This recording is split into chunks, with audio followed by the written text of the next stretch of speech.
Good Monday afternoon. This is the Brian Gould Show Sports Edition on 444 Radio. Feel free to call in at any time throughout the show, 941-330-4087. Follow us on 444radio.com. You can definitely listen to the show that way. Or through my website, briangouldshow.com. Get the free TuneIn app for all your smart devices. Got Joe Cool in the studio today. Hey, everybody. Happy Monday to you. Of course, Evan.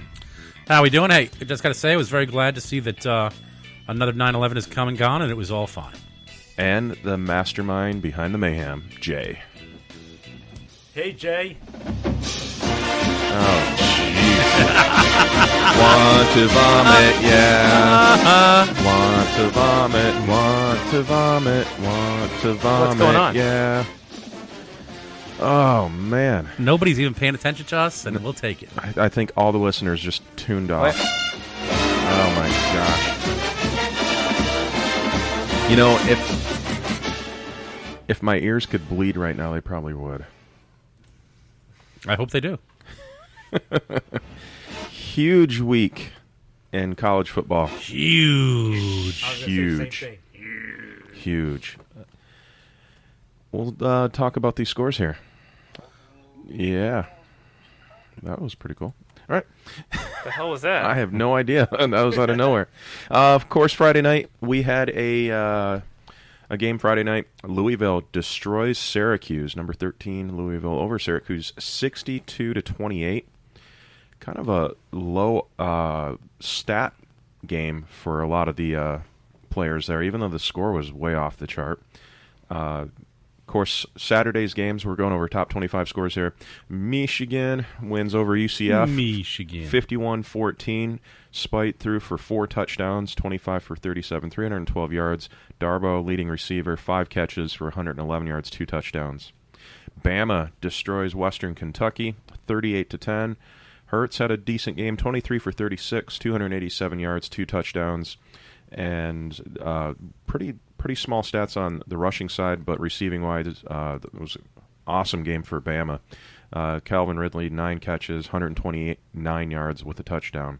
Clemson squeaks by Troy, 30-24. Watson had a good game, 3 touchdowns, 292 yards in the air. May I just ask one thing? I'm sorry. Let's go back to the Alabama game. You thought that was a great game? Rushing-wise, no, not really. On the ground, it wasn't. To play Western Kentucky in Bama and to win 38-10, and you're supposed to be the number 1 team in the country? Yep. And you're Alabama on top of it? Yep. That doesn't sound too impressive to me. No. Well, Saban did say they had some areas that they had to improve on, and as they keep pushing through these little teams and only winning by 4 scores, I guess, we'll find out the improvement areas as we go along. Jay and I were talking, because we were sitting here watching the Florida game, and we were talking about how more impressive it is to leave a team with a donut or very few points as opposed to killing them by let's say they win by even 90-55. That's a big win, right? But if it's against somebody who's a nobody, you gave up 55 points. You gave up 55 points for that. So I think it's like, what was it? It was Louisville won by 60-some-odd points with a donut, right? I don't think they By the they way, scored, right? Louisville won interrupt you on- 62-28. To interrupt you, no. Louisville, Syracuse hung tight with Louisville for about That's right. 3 They played quarters, Syracuse, by the way. That's right. I watched a chunk of that game. Who was it that won by like 62-0? Nobody. Getting there. Yeah. But that's more impressive to me. Yeah. Clemson wins 30-24. Florida State over Charleston Southern. No surprise there. 52-8. But remember, That was all third stringers. That's right. Everybody got suspended. So is that impressive? Win's a win. Although chances are Florida State took out their guys. I didn't watch that game. Yeah, they don't want to. They probably pull out their guys way early. I can't wait to get all these sound bites from Brian when he tries to use other things against when he just said a win's a win. Yeah, okay. Ohio State over Tulsa, 48-3. T.J. Barrett actually had a semi-decent game. Did you see any of that game, Brian? I watched the first quarter. Did Tulsa give the game away? Did you see it?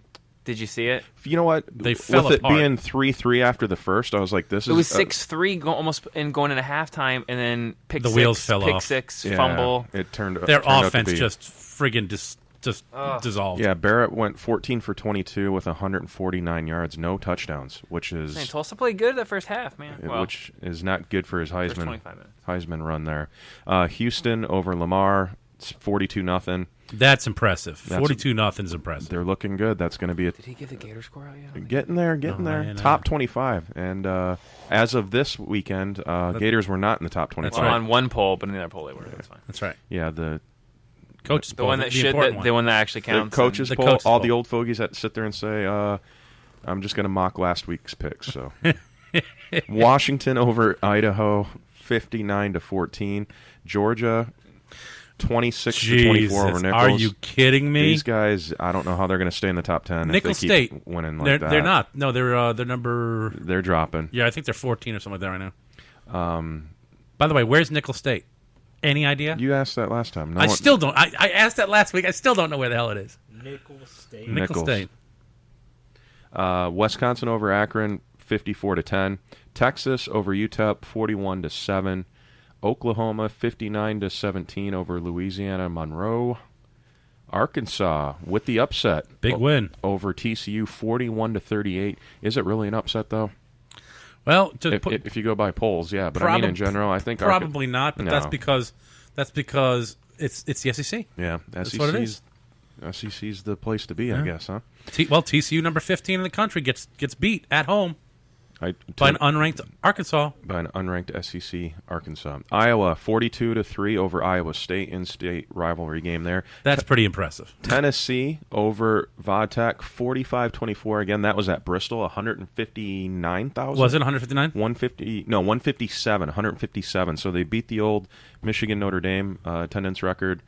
The game was all right to watch. I was watching it throughout the I night. watched It the was very competitive beginning. for the first. It was half. 14-0 to start. It was. Yeah, they pulled Ole Tennessee Miss. was out. It was all right. I just wish it would have been a bigger rivalry game, like a Tennessee, Florida. Yeah. I mean, Yeah. if, put two really big marquee names in You there. think 157,000? That's You put sick. a couple. Florida, Georgia. Florida, Florida He's State, right. Florida, Tennessee would have filled that thing. Ohio, out, man. Ohio. Oh yeah, Florida, Tennessee would have done better. I would have liked to have seen Michigan, that. Ohio State. The Irish and Penn State. I'm sure they're going to go back and look at this and say, okay, that was obviously a success attendance-wise. Maybe they tested it with a lower game just in case. Things Bingo. went And I crappy. bet we see that one game every season moving forward somewhere. The mega game somewhere. Yeah, that's a good name for it, mega The game. mega game. There you go. I like that. Now, here's my issue though. Would you go to that game? I don't think I would. It'd be tough. I think because by the time I got my tickets, they're going to be expensive as hell. You're going to be 1,900 feet, or 19 There were miles some away. good seats, but most of the seats were Yeah, but how wherever. expensive are those Yeah, seats? you're right. Brian would go if Michigan was in it. Yeah, of course. Yeah, but even if my Gators were in it, I could say, well, I could go to that game or I could go to a different game. Imagine saying, okay, Florida and Tennessee at Daytona, I'd their go to that. speedway. But Daytona's set up different. I'm trying to compare Yeah. racetrack-wise what's close. I just I don't know. that whole Halo thing. I was like, man, it was cool to watch. It was cool to see, Mm-hmm. but I was much more excited to be watching on TV than to be there, and I normally wouldn't say that. Like they're showing on TV, if you're to take the big house, Michigan Stadium, and put it inside, it would have fit in almost completely Right inside of it. That's how big it is. Or Wrigley Field and Candlestick Park. I think that they put both of them in there. It would still be eclipsed by that. Like how big that Bristol is. I didn't realize that Speedway was that Well, you huge. gotta remember though, the track is it's a totally elliptical track, right? Mm-hmm. And it's a half mile. I was gonna say it's actually of just one of track. the smallest ones. Yeah. Yeah. Are you serious? For Yeah, and NASCAR, that's yeah. just Wow. that's just a track is a half mile. Didn't so know now that. you've got everything around it is way big. So you figure it's probably a mile and a half around. I would assume, right? Something like that. It's got to at least be twice. It's got to at least be more than a mile. That's a mile of people sitting and watching. That's sick. Yeah, but it's just so because it's an oval, so it kind of continues out. So Right. it's you're twice as far away when you get to the out round the outer round than you are in the beginning. So Notre Dame, 39-10 over Nevada. Their starter, passed for 2 touchdowns, 156 yards, 15 for So 18. Notre Dame's done for the year already, right? Done? Just about. No, not yet. They're still in it. Ole Miss over Wofford, 38-13. Chad Kelly threw for 3 touchdowns in that game. Not too impressive. He had a good game, considering the last week's loss. Warford. Texas A&M over Prairie View, 67-0. See, that's impressive. Trevor Knight They threw kept for it close. 3 touchdowns, 344 yards in the air. And right there is a perfect example. The 67 points doesn't really impress me too much. You know you're going to kill him. But to leave it to no points scored, Keep 'em scoreless. that's impressive. And then you put both of those together. If it would have been 28-0, that still would have been pretty impressive. Mm-hmm. But you put both those crazies together, that's and I don't care who you're playing at that point. LSU over Jacksonville State, 34-13. Oklahoma State upset at home by Central Michigan, the Chippewas. 30-27. We'll touch on that game here That's in a minute. 9 top 25 teams already lost. Cooper Rush threw for 4 touchdowns, 361 yards, 30 for 42. And let's see here. Baylor, 40-13 over SMU. Oregon defeats Virginia, 44-26. And closing out the top 25, Miami over Florida Atlantic, 38-10. Now, with that Oklahoma State loss, that helps Arkansas and Florida break the top 25. Miami still sitting at 25. Arkansas 24. This is the coaches poll. No, it's not. It's the AP poll. Yeah, this is the AP. I'm sorry. Go ahead. Florida 23. It's horrible. I love it. Horrible. Oregon 22. Baylor 21. LSU 20. Mississippi 19. Notre Dame 18. Texas A&M 17. Georgia 16. Tennessee 15. Oklahoma 14. Iowa 13. Michigan State 12. Texas 11. Louisville 10. Wisconsin 9. Washington 8. Stanford 7. Houston 6. Clemson moves down to 5. Michigan 4. Ohio State 3. Florida State 2. Bama sitting at number 1. Now, Clemson moving down finally. That they got that right. They should have done that after week 1 with barely winning. And then they barely won again. Clemson is not making me a believer again. Not at all. No, last season I didn't think that they were the second best team in the country till they got to the national championship game and hung with Bama. Now they're playing like a team that should be barely in the top 25. What's the problem here? You know what? It's early. It's early. You know, everybody's going to know what kind of team they have after the 4th game. I will, as long as you get your wins right now, even if they're unimpressive, it might not be enough to keep you where you're in your spot. Mm-hmm. But as long as you win your games, no matter how ugly they get, the first 3 games I'll give you, by the 4th game, you know who you're playing with. You don't you think? I somewhat agree.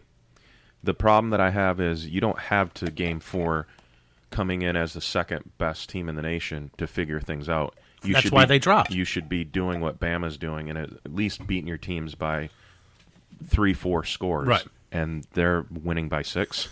Now here's the issue also. Also, top 25, as of right now, SEC has 8 top 25 teams, including number 1. Brian says they're done. I didn't say they were done. No, No, he Just just so made they it. just didn't Last look week as you did. impressive. That's right. No, So yeah. now- You're putting words in my mouth. Well, now here you go. Who is the closest Hold from on, there? Evan, I think you said the once mighty SEC That's has right. fallen. That's is right. actually what you said. That's not done. They did fall. Last week they sucked Rhinoceros Bizalls. They didn't And- suck. We a just had misstep a, is we not just had a falling. down And then week. this week they turned around and actually woke up. So that's what happens when you play a bunch of pushover teams. Anybody know? I didn't even go over this. I got to see. So SEC's number 1 with the most top 25 teams. Who's next? Us. And how many you got? 4? 3. Oh, you got 3. Is the next? You laugh. There's only room for 10, buddy. What are you talking about? I'm talking about top 10. Oh, okay. That's what you're saying. Yeah. Well, I was talking about top 25. Then we have 4, 5.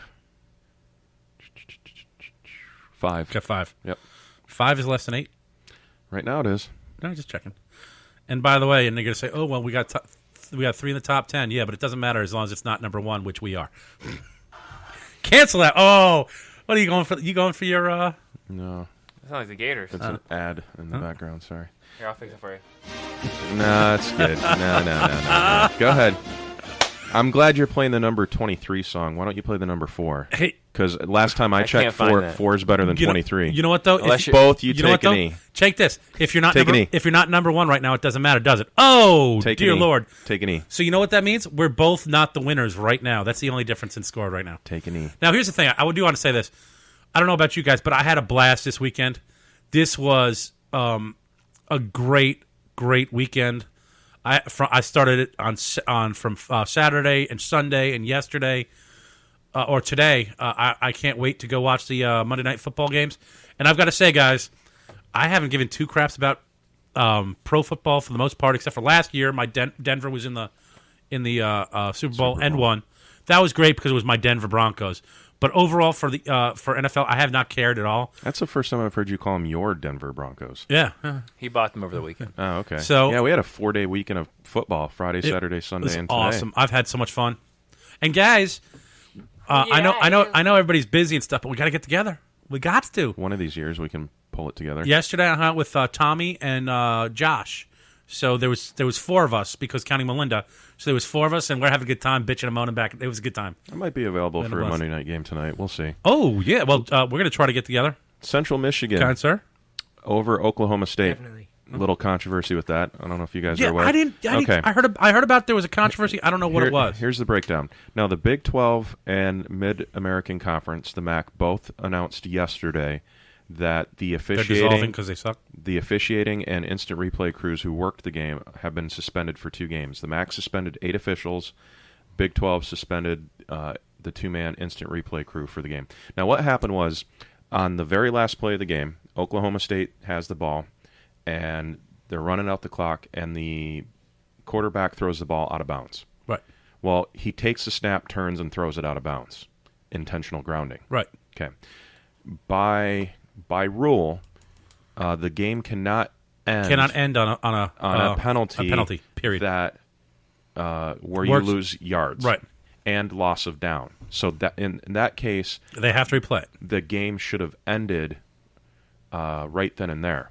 It should have ended. Well, no, because you can't No, end the the- game. You have to redo that. You have to redo it, right? The way we kind of explain it, basically, there's a loophole that if the penalty involves a loss of down, then you don't replay it. No, the it's down- Really? it's over. Okay. And instead, the officials and the instant replay crew didn't recognize the rule, didn't pick up on it, and Let them redo it. Let Central Michigan get Oh, the ball. okay. So Central Michigan throws a Hail Mary. Full of grace. Guy catches it right on like the 7-yard line, and as he's getting tackled, he throws it backwards as a lateral to one of his players, like 3-4 yards behind him. He catches the ball and runs it into the end zone. CMU wins. And a lot of people are trying to say, Sounds like Oklahoma State should have cheated, and then it would have been all right. well, and I want to talk about it. We'll talk about it later in the pros too. There was some issues with people running out of bounds to run out the clock or to stop the clock. There's a bunch of controversy over this. I'm pulling up the Hail Mary play right now so that Hey, you know, at least it was Oklahoma State that messed the whole thing up, and it wasn't the other way. But here's the issue: you play until they tell you to stop, and that's just. I mean, do you bust the officials? Absolutely. yeah. Well, the play should have never happened. Right. CMU never gets this play off. So stop here- trying to cheat. Well, So they suspended. Okay, here's- they suspended the officials. here's Yes. the quarterback scrambling. He throws it up just on a prayer. Chippewa player catches it. Boom. Lateral. Comes across. Touchdown. Chippewas. Now, the whole officiating crew got suspended for 2 games, and the instant replay crew got suspended for 2 games as well. Here's the issue. And then if I remember right, it's like Rule 3B that once a game's done, and it's the official's word that it's done, they can't go back and change it. Mm-hmm. So in other words, that rule might have to be looked at and reassessed and addressed because CMU should have lost this game. They should have taken those points off the board, and it should have been You know what? Oklahoma. That is Oklahoma State for letting the game be that close. It shouldn't have mattered. You can't chalk it up to that. I'm sorry. Gotta you win. just can't. You gotta leave. You gotta win. You That's gotta why win. they say But you gotta can't- leave no doubt. And there was No. doubt, and guess what? They lost. And okay, so flipping this around, It sucks. Don't get me wrong. I'm saying the kids played with the. say what if they were it, supposed to do. okay, say if it was the Chippewas coming to Gainesville Oh, I and they understand. win that way, I'd be a lot. you'd I'd be a lot more mad now. hysterically mad. I would. But your boys didn't, without any doubt, Actually, gave them too much. I could come say on. that too because what is it?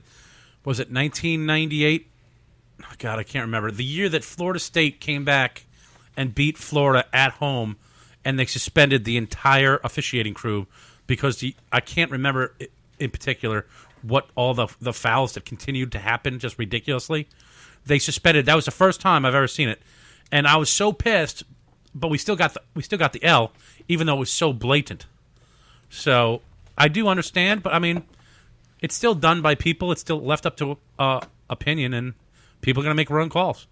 Yeah, because they reviewed the play, and the instant replay crew said, yeah, because where the player got tackled was like right on the goal line, Right. and they weren't completely sure if he got in or not. So the instant replay crew went back, reviewed it, and they're like, yeah, no, it's a good play. It's a touchdown. They said non-competitive. Oh, no, that was a different one. Did you see the other one where they said it was a non-competitive change, so they left the touchdown stand? Yeah, Because it made no difference. right. Now, my question here is, so you're not mad at any of the players or any of the teams. No. You're just mad at the officials. Well, and yes, they made the wrong call. I mean, granted, a little hometown favoritism there. It's nice to see a Michigan team get a win like that especially on the road against a Big 12 team. But if it's the wrong call, then it's the wrong call. You got to take the W off the board. It's just unfortunate. How does it get that far? I mean, how does it get that far where if they don't know? So you think the they right should go call? back and change the win to lose now? They can't now, but Yeah. Well, at the time when the call was being made, because they all get together and say, "Yeah, They No, did because they just they all missed the rule. they missed the rule. Central Michigan should have never gotten a chance to do that play. Right. The game was over. They called it the way I thought the play was called. I was like, okay, so there you go. I thought it should have been that was a fine call, and the coaches don't know that." but because You know, how- there's a how- loss of a down. At the time, you're not thinking that. I'm sure they do after the fact. Like, oh, wait a minute, we missed something here. That play should have never Then happened. that's on the coach. If you Well, ask me, it's on because the coach should officials. have said something to the No, you officials can't. saying, You can't put it on the coach. You can't put it on the players. You got to put it on the officials. You're That's right, their job but to know there's that. a good question though. Why didn't the coach bring it up? Right. Right. If I'm the coach, I'm going to say, hey, the game can't end. Yeah, I mean that's On a good that play. I don't You like know- how that's a loophole. That means the offense, if they know they commit the right kind of penalty, the Once game doesn't again, get extended. Like so. I say all the time, everything is stacked against defense. It's not fair. Everything. But I agree, though. That's a coach. Yes, the officiating horrible, but that is a coaching fault. Exactly. The entire coaching staff of Oklahoma State is suspect. They should be ashamed of themselves. They should not for knowing letting that one go. Oh, they've come back and they admitted that they made the wrong call and that they apologized. But at the end of the day, Oklahoma State is the ones on the outside looking in. They just lost that game, and now they're out of the top 25. So literally, they have to go and win out, and then look back at the end of the season. Hypothetically, they went out and they get to a conference title game and win.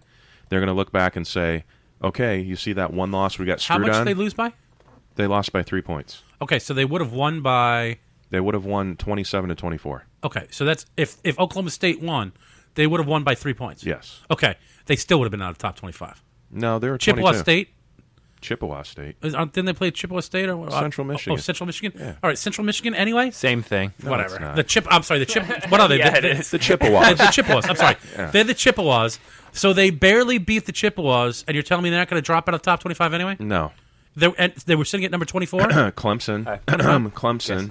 But they're 2 number weeks in a row. 26, right? Come on. 25. I know you're 25. making a case. Yeah. But either way, the loss hurts them. And Oh, it puts does. Them, Oh, it does. It buries them out of the But top 25. it gets them out. They're going to be out of the top 25 anyway. At worst, they would have dropped to 23 or 24 No way. They wouldn't have dropped with that much. Florida, with both Florida and Would you take and the Arkansas Gator winning. Bizalls out Why of your we mouth were for a both minute. out of the top 25 is what I'm saying, and we were going to go back in the top 25 with wins. They have a loss. I'm sorry, they're not going to be in the top 25 at the end of that. Did you see the screen cap that's going around of NFL refs summarized in one picture, and it's from the Eagles-Cleveland game yesterday? One says good, one says bad. Yeah, a field goal. Oh, One's yeah. Up and one's... One says it's good, one says it's no good.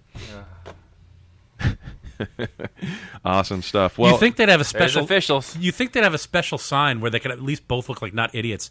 Where you touch your hat first, that means good. You rub your chest, that means bad. So you're both on the same page. Here's from college. well, usually they look at each other I know, and they then always they do. go try to synchronize very uneasily. You I have just throw my hands up like, I don't know. from the The W, maybe. Notre Dame. Could go like this. Could go like this. Notre Dame played Nevada, right? Yes. Is that who it was? Yeah. Yeah. Did you see that call? I guess one of the refs signaled safety, one signaled touchback, No way. and there was a big whodunit there too. Well, Nice. who's got the white hat on? The Three Stooges. Then are it's a reffing. safety. Always follow the white hat. All right, guys. Well, let's take a quick break. When we Yeah. come back from break, we are going to talk some NFL scores. Yeah, we're not going out with that. No, NFL no, plays? no. Turn that garbage off. What? Thank you much. Good thing it's your show. Yeah. Me too. Sneaking in at the other end. You can't hear me. This is the Brian Gould Show. We'll be right back.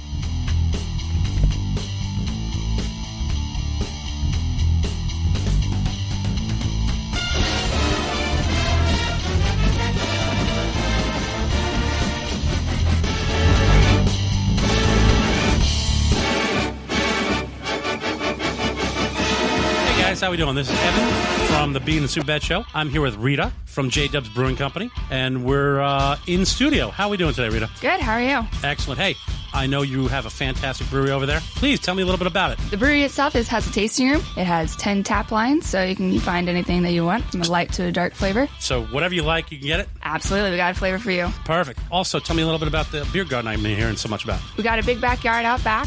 We're kid friendly, we're dog friendly, so you can come bring your family and friends and just have a good time, play some games, and drink some beer. Excellent. And then you guys got food?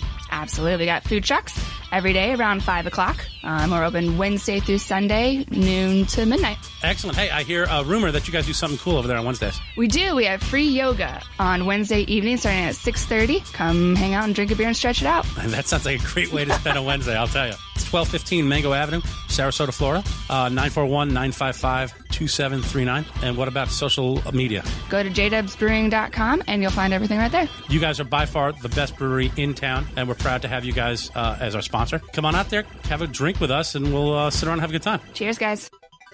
Evan, we've lived here 6 months and this bathroom still looks terrible. You're supposed to help me remodel it by now. I know. You just know how busy I am, though. Busy. We've got to get this done. If I can't do it because I don't have time and you don't have time, what are we going to do? I know who to call. Hello, my name is Stephen Dennis. I own a business here in town called Needaman2 LLC. My email address is needaman2@gmail.com. My number is 941-232-2776. Again, that's 941-232-2776. Oh my gosh, this looks amazing. What a great idea. This is Chuck from the BS Show. I wanted to take some time to talk about a great charity organization, the Honor Flight. This organization flies our veterans to Washington, D.C. to visit those memorials dedicated to honor the service and sacrifices of themselves and their friends. Please come out and drink some beers at Hurricane Mike's on the last Saturday of every month from 1 to 6. Hurricane Mike's has a guest bartender at each event, 50-50 raffles, liquor baskets, and silent auctions. The bartenders even donate all the tips they make that day. Hurricane Mike's is located at 2639 Mall Drive in Gulfgate. Last month, Hurricane Mike's raised over $1,100 for the Honor Flight. From everyone here at 444 Radio and Hurricane Mike's, we want to thank you for your support of our vets. Hey, this is Paulie from the BS Show. When I'm out and about, having too many, it happens to us all, there's only one cab service I call. It's my ride. 941-400-6606. No more 3-time surcharges. No more drivers that don't speak English, don't know where you're going. They pick you up, they take you home safely, clean cars. They're professionals. They know exactly what they're doing. And when you're riding with My Ride, don't forget to mention the BS Show, 20% off your ride. Chucky, on occasion, will have too much. Not me, Paul. These guys are the best. They're what you want to call. They will take care of you. 941-400-6606. My Ride. It's not your ride. It's not his ride. My ride. It's my ride. How you doing? This is Chuck from the BS Show. I would like to tell you about a great company, Sarasota Sign Machine, LLC, the exclusive sign and print sponsor for 444 Radio. A sign of quality you can trust. located at 601 North Washington Boulevard, celebrating 6 years in business and over 20 years of experience in Sarasota. If you need signs, banners, vehicle magnets, custom design, neon repair, business cards, printing, and more, trust the Sarasota Sign Machine. Look, let's be honest, you have so much more to think about when running your own business. Call us at 941-302-4275. Check us out on Facebook or at SarasotaSignMachine.com. A sign of quality you can trust. Tell them the BS Show sent you. So, Evan, you want to make the other announcement? I know you're excited and happy. We do have a fantastic new sponsor, absolutely. We are now very lucky to have Rico's Pizza as a sponsor for us. 6547 Gateway Avenue in Gulfgate. They're open from 11 a.m. to 10 p.m., 7 days a week. They've been there 17 years. Jump online, ricospizzatogo.com. Give them a phone call at 941-922-9604. We did find out today that you mentioned the 444 Radio or the BS show from 444 Radio. You will get 20% off your tab. Give them a phone call, guys, 941-922-9604. Or ricospizzatogo.com. Hello, this is Captain Sherman of Paradise Boat Tours, and if you're looking for a great adventure on our beautiful local waters, then we are the boat tour for you. Check out our website at seadolphins.com. We leave 7 days a week from Bradenton Beach Pier on beautiful Anna Maria Island. It's fun for the whole family, and yes, we see wild dolphin 95% of our tours. Paradise Boat Tours. Call us at 941-465-8624. Like us on Facebook or go to seadolphins.com. Here, Flipper. Hey, everybody, this is Paul and Chucky from the BS Show. Whenever I feel like going out, having a few drinks, relaxing, there's only one place that I go. It's Hurricane Mike's, Paul. Oh, that's right, and you're with me, kid. Yep, 2639 Mall Drive. They got the best staff in town, great local owners, 20 TVs, drink specials every day and every night. Free pool, Sunday, Monday, Wednesday nights. It's my personal favorite bar here in Sarasota. And mine too, Chucky. Come down and see us. Just remember, Chucky, you can't drink all day. Unless you start in the morning, Paul. And tell them the BS Show sent you. Gulfgate, Sarasota, it's time to eat, and there's only one place to go. Ham Heaven and Devil Dogs, 2647 Mall Drive in Gulfgate. Try the one-of-a-kind filet mignon sliders, or the award-winning Reuben sandwich, voted best in the state of Florida. Ham Heaven and Devil Dogs is open Monday through Saturday till 3 a.m. So after the bars close, you can get some of the best food in Sarasota. Call in and place your order today at 941-923-2514. That's 941-923-2514. Check them out online at hamheavenanddevildogs.webs.com or on facebook.com/HH&DD.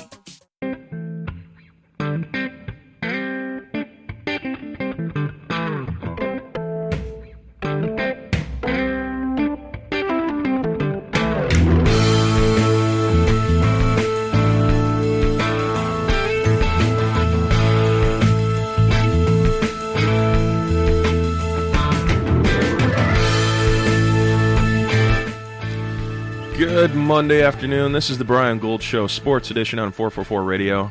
Call in at any time, 941-330-4087. And, of course, you can follow me on Twitter, Real Brian Gould. Find me on Facebook, Real Brian Gould. We got Murdoch just stepping into the studio.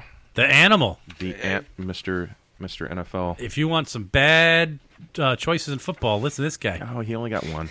One Only name the on one that one, he's like, wow, one they're name attacking. on the board, and listen, the only real one that mattered, right? These two are a couple of vicious, like, ankle biters when it comes to stuff, man. Heaven forbid if you say anything semi-negative about or realistic about the SEC. Oh, real? See, here we go. You want my right ankle? Yeah, let's get that going. Yeah. SEC has 8 in the top 25, and didn't lose a single game except to ourselves. I had to get my vehicle fixed over the weekend. There was large chunks of the SEC empire that fell. Yes. And it stuck in your grill. It did. So I had to walk, just like Georgia, on the way home. Even though they didn't have far to go. Man, when you're taking 11 random ticket holders out of the stands and beating them by 2, you have some soul searching to do. Yeah. But But let's not get too aggressive with the. Hey, Brian likes to say a win is a win. That's right. A win's a win, sure. Sorry, go ahead. Yeah. That's okay. And by the way, ask Arlo that Arkansas game how would they like to have won by 2. Yeah, so Arkansas, big W. Good. Nice job. Well done. Mm-hmm. A win is a win. Take them where you can get them. That's right. And I was just saying, in the first 4 games, whatever it takes to win, because you're not ready to go. By game 4, you know who you got. That's the fact. So just get it done in the first 4 games. Don't you have a little concern for the Clemsons and the Georgias? Yes. And there is some. Tennessee bounced back a little bit. Yeah. They showed some resolve. And, they played a Virginia Tech team that was competitive, but, nothing real special. Right. Man, there's some real concern. I watched those games this weekend like you did. Yeah. And Georgia was frightening. Now, here's the issue. Is it really that concerning, considering there's 9 teams in the top 25 so far this year that would have killed to be able to at least win by 2? It's better to win by 2 than to lose by 2. Absolutely. Yeah. 9 teams in the top 25 already lost. Mm-hmm. That's ridiculous. It works itself out down the road as well. It's something to talk about today. It's something to talk about over the weekend. Why are the Irish still even in the top 25?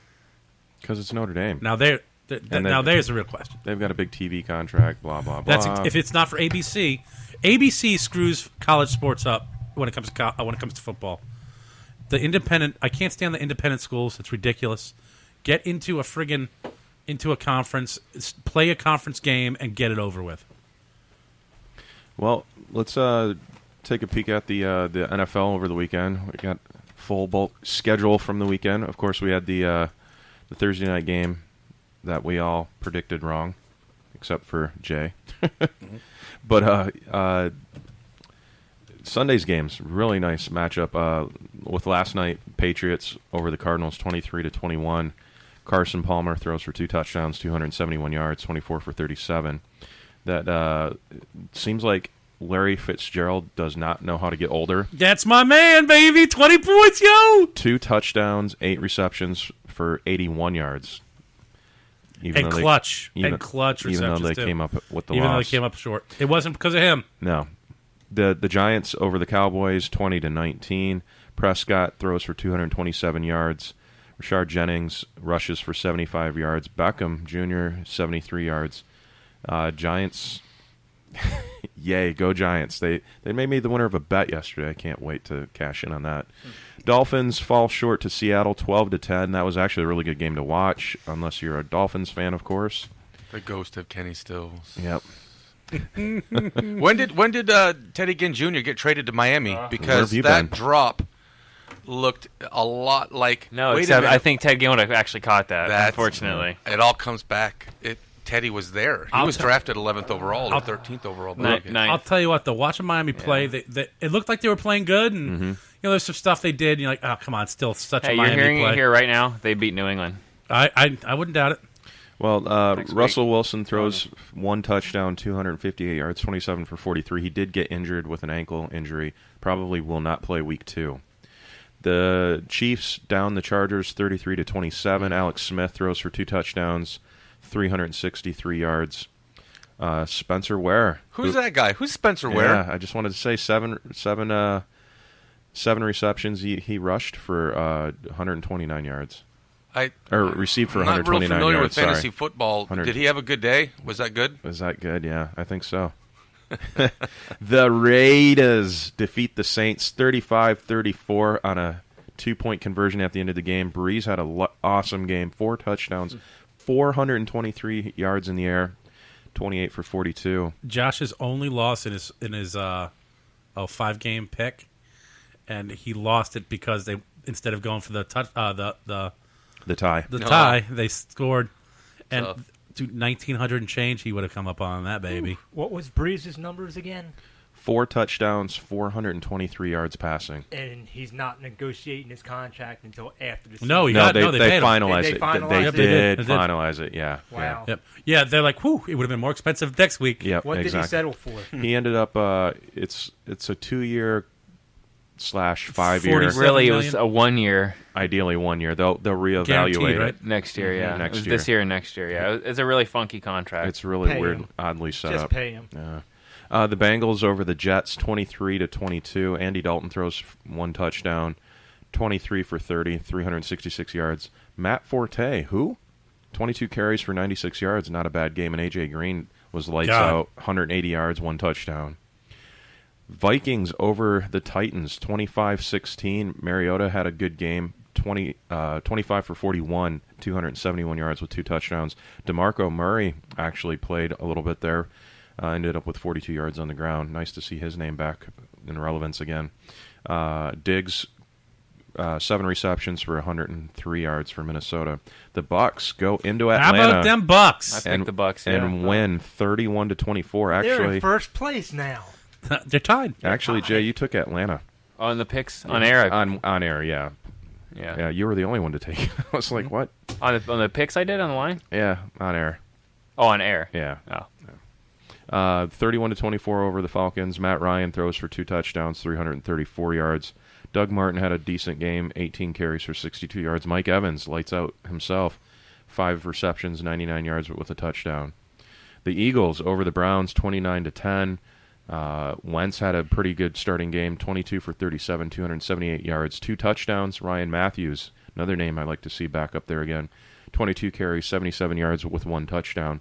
And good old RG3 goes down with an injury. Immediately. Shoulder. He got destroyed running out of bounds, which was not fair. Off throwing shoulder, too. And he'll be back. He'll be all right. But now he's got that nagging injury to worry about the rest of the season. Texans over the Bears, 23-14. Osweiler, 2 touchdowns. Actually looked pretty good in that game. I saw part of it. Will Fuller had 5 receptions for 107 yards and 1 touchdown for Houston. So that name sounds familiar, too. He does. The Bills fall short 13-7 to the Ravens. Actually a pretty boring game to watch. Flacco threw for 1 touchdown. LaShawn McCoy. Rex Ryan, lick my balls. Yeah, LaShawn McCoy rushes for a touchdown. The Jaguars, I thought they'd win this game. I'll tell you what, watching them play was pretty good. I mean, and they had it. They had it.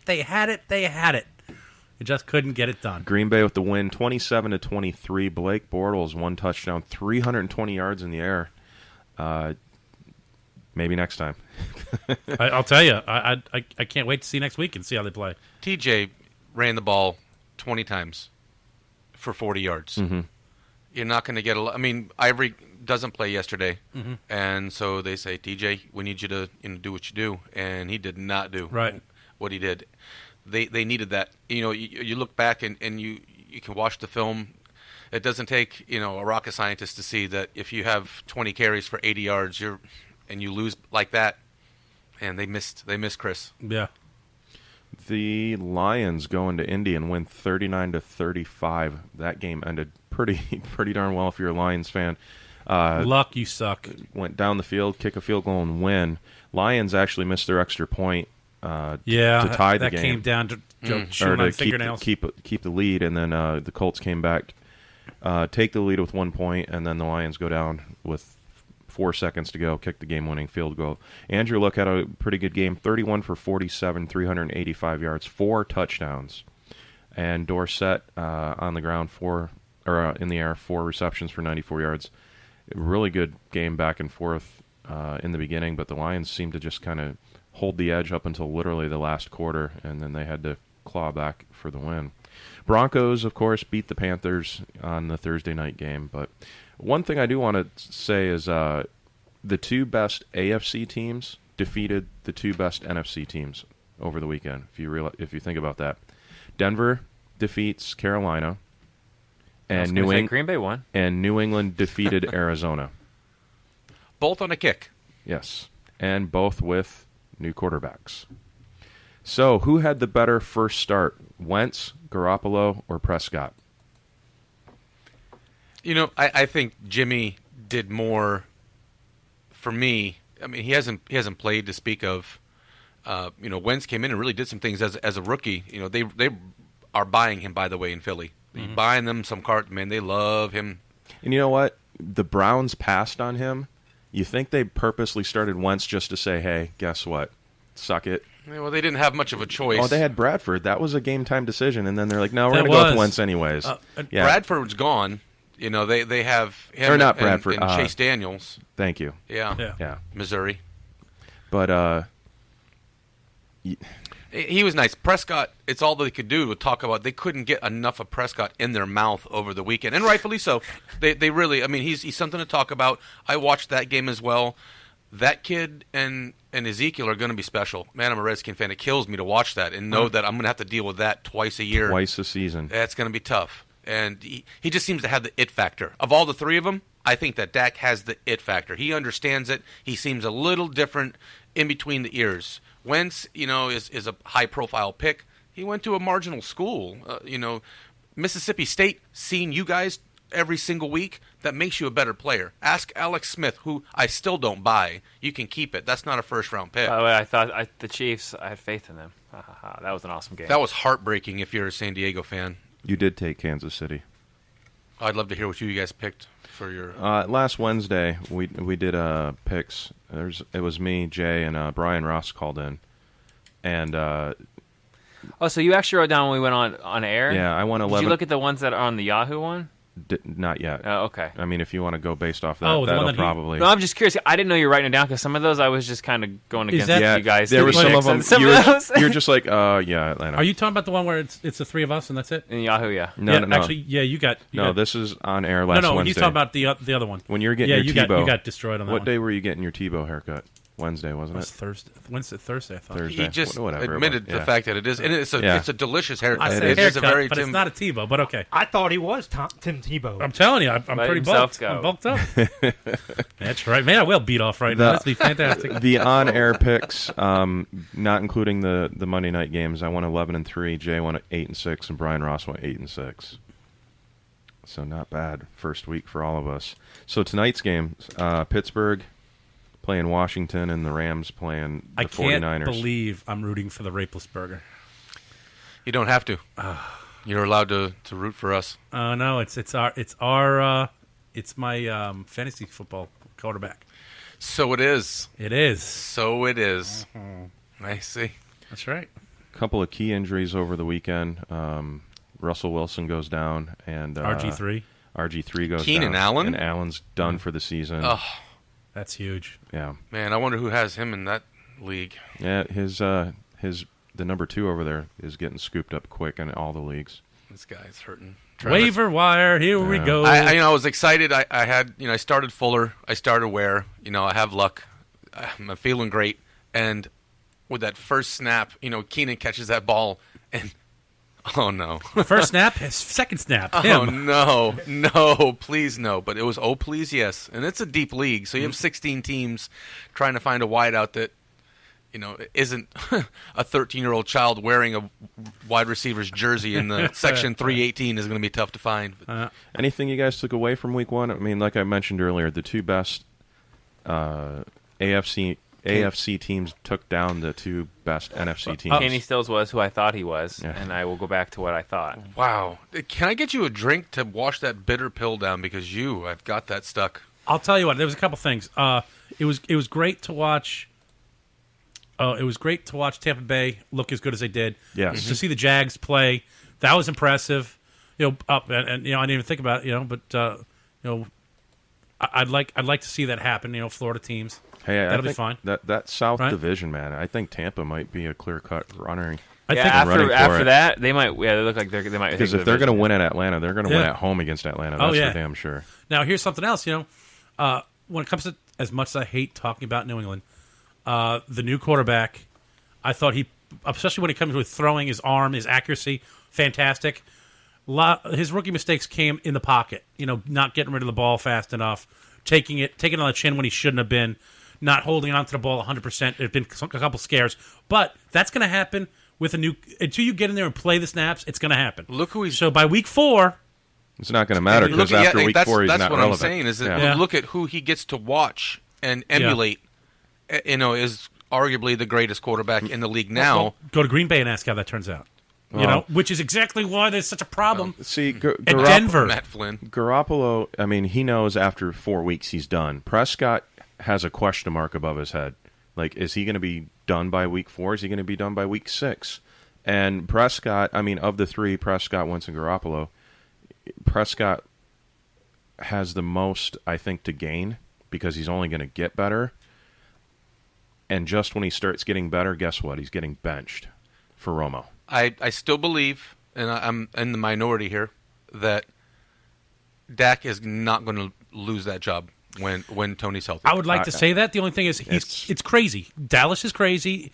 The They're people dumb. making decisions are nuts. I know what and you we can't think fix. and what's the right Yeah, we're not call. saying what should happen. But Jerry Jones is like, yeah, when Romo's healthy, he's going in. Dax is definitely their future.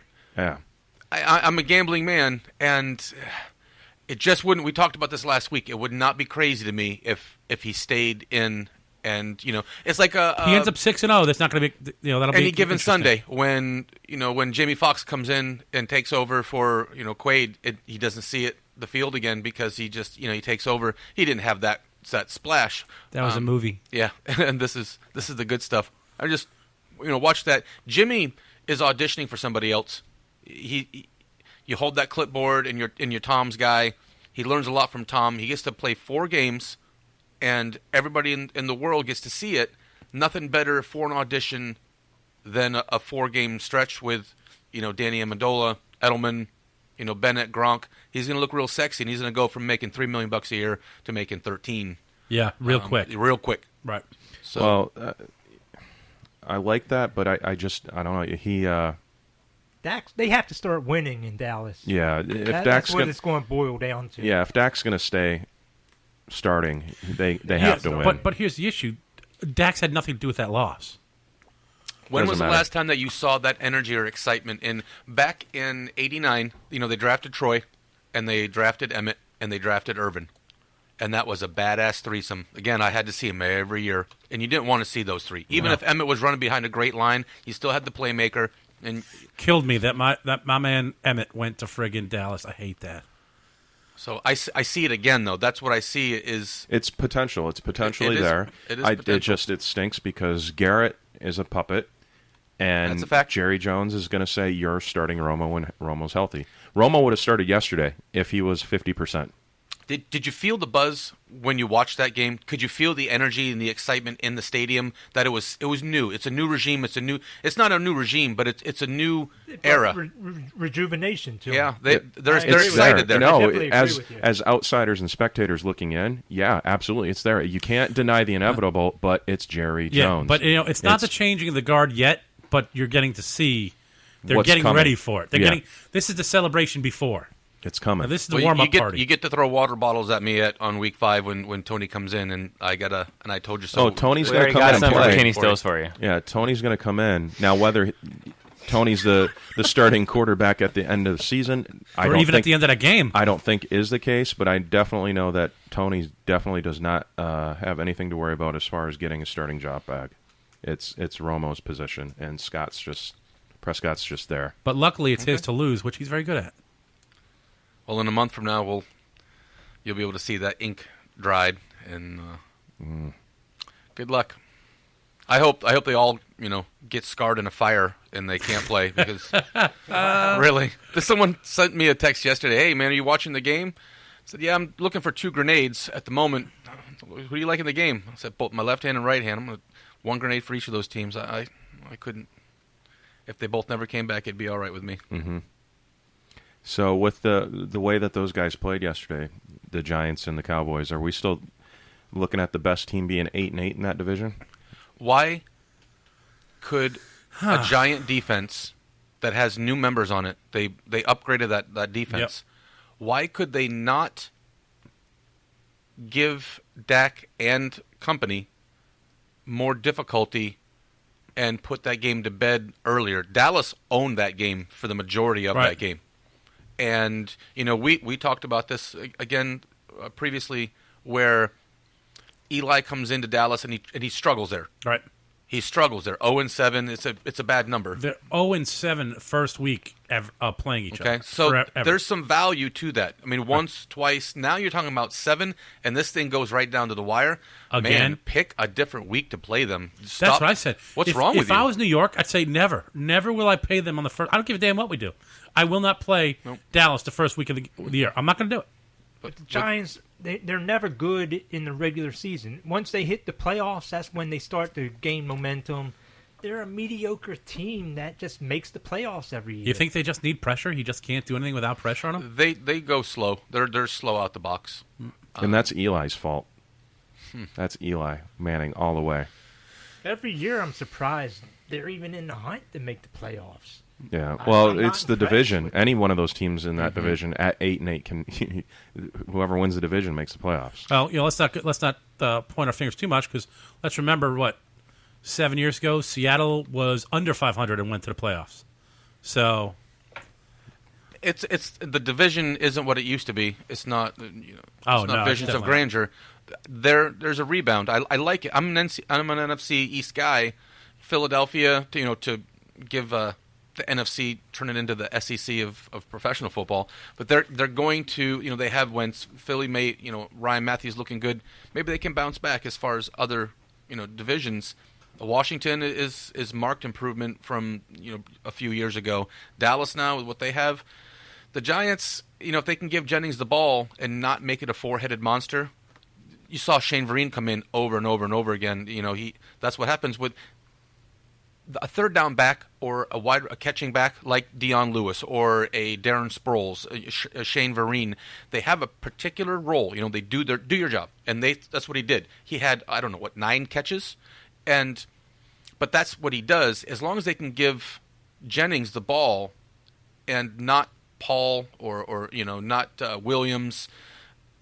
They have Cruz back. He looked good. Victor looked good. I thought he'd never play football again. Yeah, myself. His first that was a great touchdown. That was a great touchdown in 2 years. His first touchdown since September of last year. I thought he was out for 2 years. 2 years. Yeah, 2 years. 2 years. 2014. That's right. Yeah, and that's a big deal. I mean, it's one thing to have an injury where it lingers a little bit. This cat hasn't played in 2 seasons, right? And they come out and the hate that he gets, the hate. You blank. I mean, there's a lot of hate that goes on in being, a celebrity like that. And wow, he really felt that was vindicated. a nice play too. It was. That was a nice play. He looks good. It looks like he's back. I like the little dance, the little swag. I like that, man. It's the salsa dance. He's been holding on to that for 2 years, and he's like, give me. And the first chance they gave him, he took it and ate it alive. Mm-hmm. That's good to see. Shepard, the kid from Oklahoma, he looks like he belongs. He in got that. a good touchdown there, and I think. Eli's got a lot to throw to. He's got a lot, yeah. And it's weird because it seems like the New York Giants should be better than what they are, but they always live up to what we expect. But it's almost like the same as they polish their 2 rings.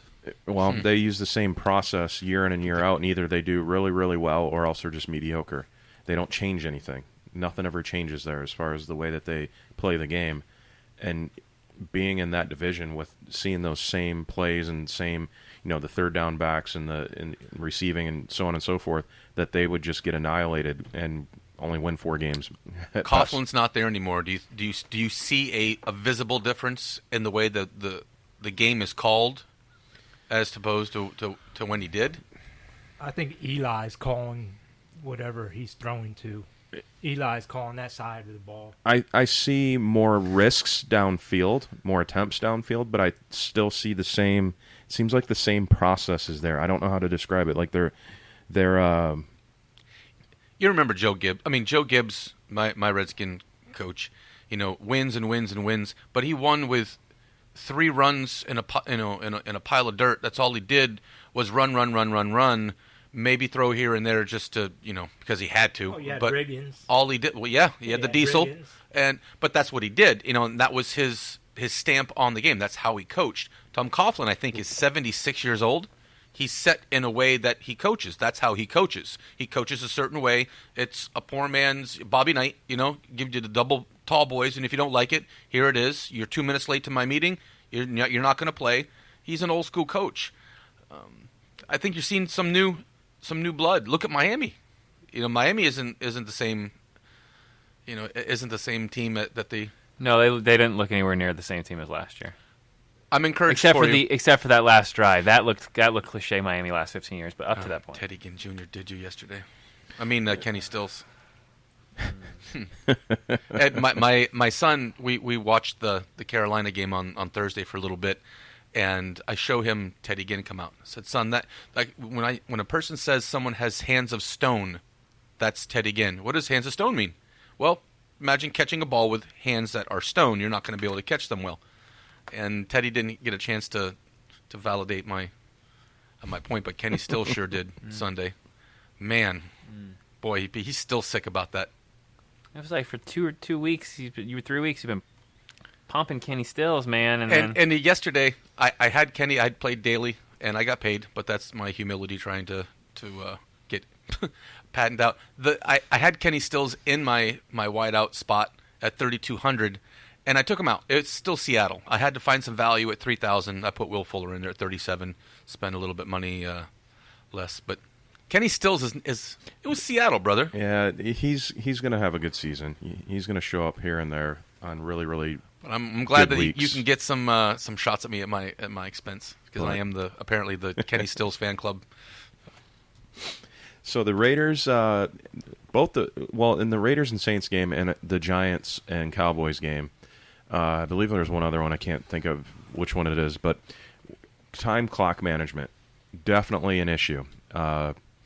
The Colts call a timeout when they shouldn't have. They should have let the clock run all the way down. Screaming at him to get out of bounds. And, screaming at his receiver, catches the ball. He tries to do a little juke and jive to get 1 or 2 extra yards and gets tackled inbounds. And, Stafford's screaming at him, go out, get out, get out, get out. Had the same thing in the Oakland-New Orleans game, time management being poor and not getting out of bounds so that the clock can stop. Both teams end up losing, the Cowboys and the Saints. How do you not say in the huddle before you even break, hey, this next play, get out of bounds? That's on the quarterback. That's on, because that's practiced. It's practice. It is practice, but it's also respect. I mean, if you're my quarterback, you should have control of the quarterback. If you lose control of your huddle, you lose control of your team. If you lose control of your team, you lose, and that's what happened yesterday. He had a chance. He's screaming at people to get out, get out, get out. That could have turned bad. Well, especially with the Colts. The Colts had an opportunity they could have won that game. Same thing with Dallas. I mean, Dallas didn't get a chance to get out of bounds, and the clock ran out on them. But the Colts call a timeout when they didn't need one, or shouldn't have called it as early as they did. They let that clock tick all the way down to 1 and then call a timeout. Detroit doesn't have enough time to get down the field and kick that field goal. That's right. And then the Cowboys, of course, they're trying to get to the ball and spike it because they were out of timeouts at that point, and they just ran out of time. Poor time management for both teams ended up in a loss. And again, it might even fall back on coaching. The coach reminding the quarterback, hey, remember to say in the huddle, call a timeout, or get out of bounds, And both teams ended up losing because of time management. Especially at that level, is there just that much going on you're not thinking about it? I mean, come on. The game's on the line. You're about to either A, lose this game, or B, win this game, but time management, how do you not prepare for that? And you got a guy specifically who was there to make sure people remember time. Right. That's his job. So there's no excuse. And then even, as a quarterback, if you're not paying attention to time, then you're an idiot. You don't belong. You don't belong with the ball in your hand ever. Well, you just assume. Ever. Like Stafford, he throws a pass down the field. His receiver catches, goes a few yards, and then gets tackled inbounds, and he's screaming at his receiver like, are you kidding me? Like, get out. That first throw was to Ebron, and he did not get out of bounds. And the Matt next was one screaming at him. The second one went to Marvin. Mm-hmm. And he didn't get out either. He's trying to make a play. Like, what the hell are you doing? Stop thinking about you and think about the other 52 people on this team. Why don't you find the sidelines, Jack? Right. So, Lions come away with the win, and the Raiders come away with the win because of bad time management, and the Cowboys lose again. How about them Cowboys, huh? It's early. It's early, yeah. They could either really suck this year. They will. Or they could hang in there. I don't think they look bad. I think the worst team, the team that looked worse, actually won that game. Yeah, I agree with you. I think Dallas takes that as a great stepping stone to have a good season. You lose to Eli by 1 point in the very end of the game. Again. With a brand new quarterback. I'll take that. The Dallas Giants games are almost always like that. Almost always. The last 5-6 years they're always like that. They're very dry, slow-paced. But they're always down to the very end of the game, no matter how it goes. Yeah, that does. I mean, it's either Eli or Tony that has the ball, with a minute and a half to go to win that game with a touchdown because they're down by 4. That's very typical. Well, let's take a quick break. When we get back, we'll talk some baseball. Playoffs are definitely. We are not going out on this crap. I'm gonna take a bat and smash a monitor here pretty quick. We'll talk some Major League Baseball scores and standings, UFC 203 results, and more. And, of course, we'll close out with keeping wrestling relevant. This is the Brian Gould Show, Sports Edition on 444 Radio. We'll be right back.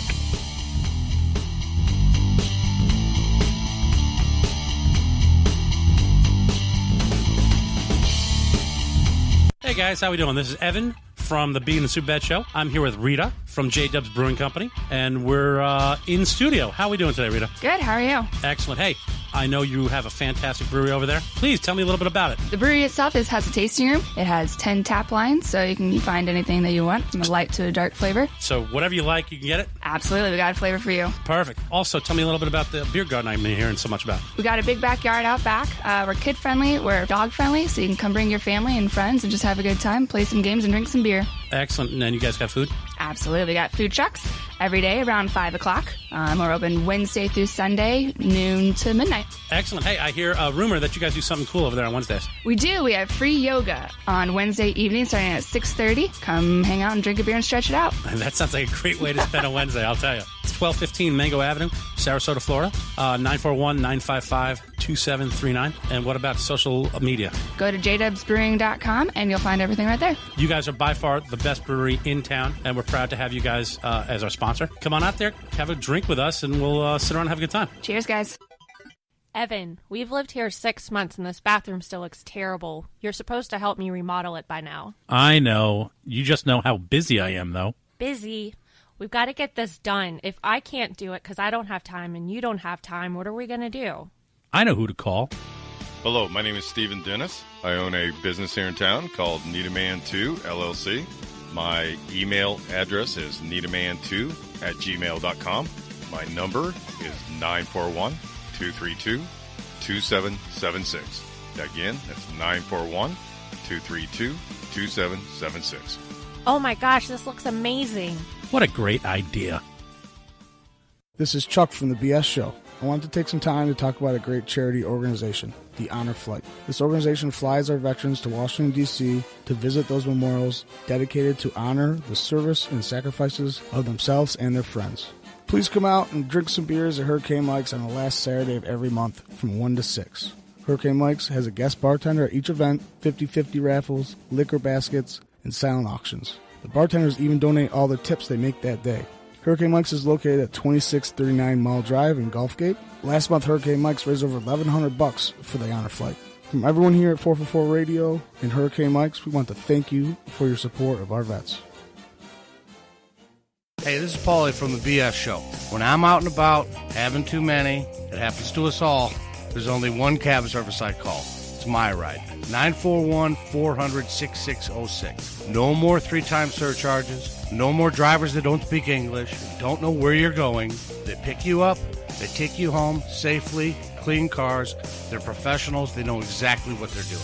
And when you're riding with My Ride, don't forget to mention the BS Show, 20% off your ride. Chucky, on occasion, will have too much. Not me, Paul. These guys are the best. They're what you want to call. They will take care of you.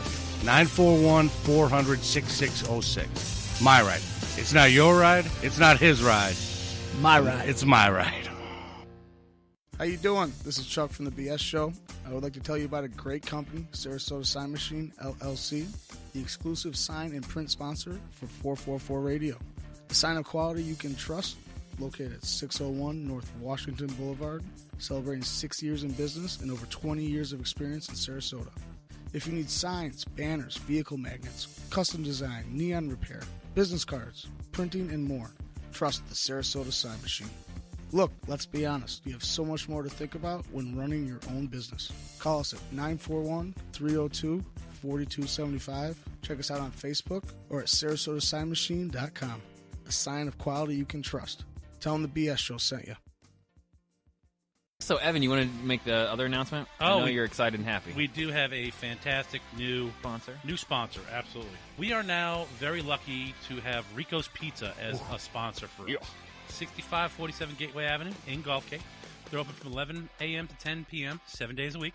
They've been there 17 years.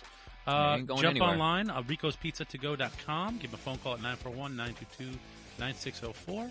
We did find out today that you mentioned the 444 Radio or the BS show from 444 Radio. You will get 20% off your tab. Give me a phone call, guys, 941-922-9604 or ricospizzatogo.com. Hello, this is Captain Sherman of Paradise Boat Tours, and if you're looking for a great adventure on our beautiful local waters, then we are the boat tour for you. Check out our website at seadolphins.com. We leave 7 days a week from Bradenton Beach Pier on beautiful Anna Maria Island. It's fun for the whole family, and yes, we see wild dolphin 95% of our tours. Paradise Boat Tours. Call us at 941-465-8624. Like us on Facebook or go to seadolphins.com. Here, Flipper. Hey everybody, this is Paul and Chucky from the BS Show. Whenever I feel like going out, having a few drinks, relaxing, there's only one place that I go. It's Hurricane Mike's, Paul. Oh, that's right, and you're with me, kid. Yep, 2639 Mall Drive. They got the best staff in town, great local owners, 20 TVs, drink specials every day and every night. Free pool, Sunday, Monday, Wednesday nights. It's my personal favorite bar here in Sarasota. And mine too, Chucky. Come down and see us. Just remember, Chucky, you can't drink all day. Unless you start in the morning, Paul. And tell them the BS Show sent you. Gulfgate, Sarasota, it's time to eat, and there's only one place to go. Ham Heaven and Devil Dogs, 2647 Mall Drive in Gulfgate. Try the one-of-a-kind filet mignon sliders, or the award-winning Reuben sandwich, voted best in the state of Florida. Ham Heaven and Devil Dogs is open Monday through Saturday till 3 a.m. So after the bars close, you can get some of the best food in Sarasota. Call in and place your order today at 941-923-2514. That's 941-923-2514. Check them out online at hamheavenanddevildogs.webs.com or on facebook.com/HH&DD.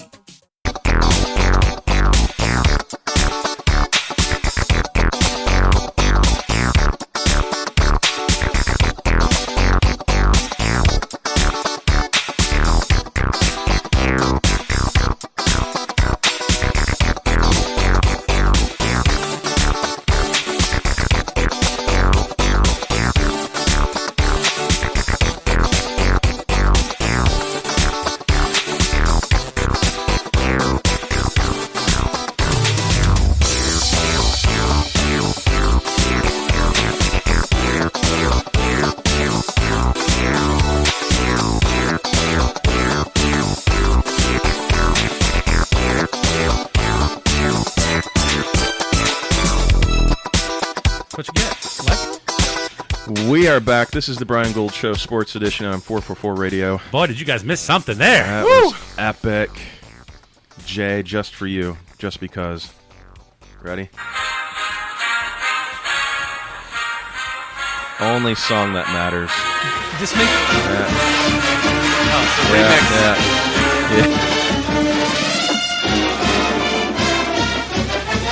That first one makes me think of like an all-girls school. Okay. High How school about school. that all-girls school made you our bitch on New Year's Day? Yeah, Buffalo Wild Wings You remember when Bowl. you said, "Hey, whatever happened in the past, just know that's the past." Yeah. Remember, he dances around things. I know.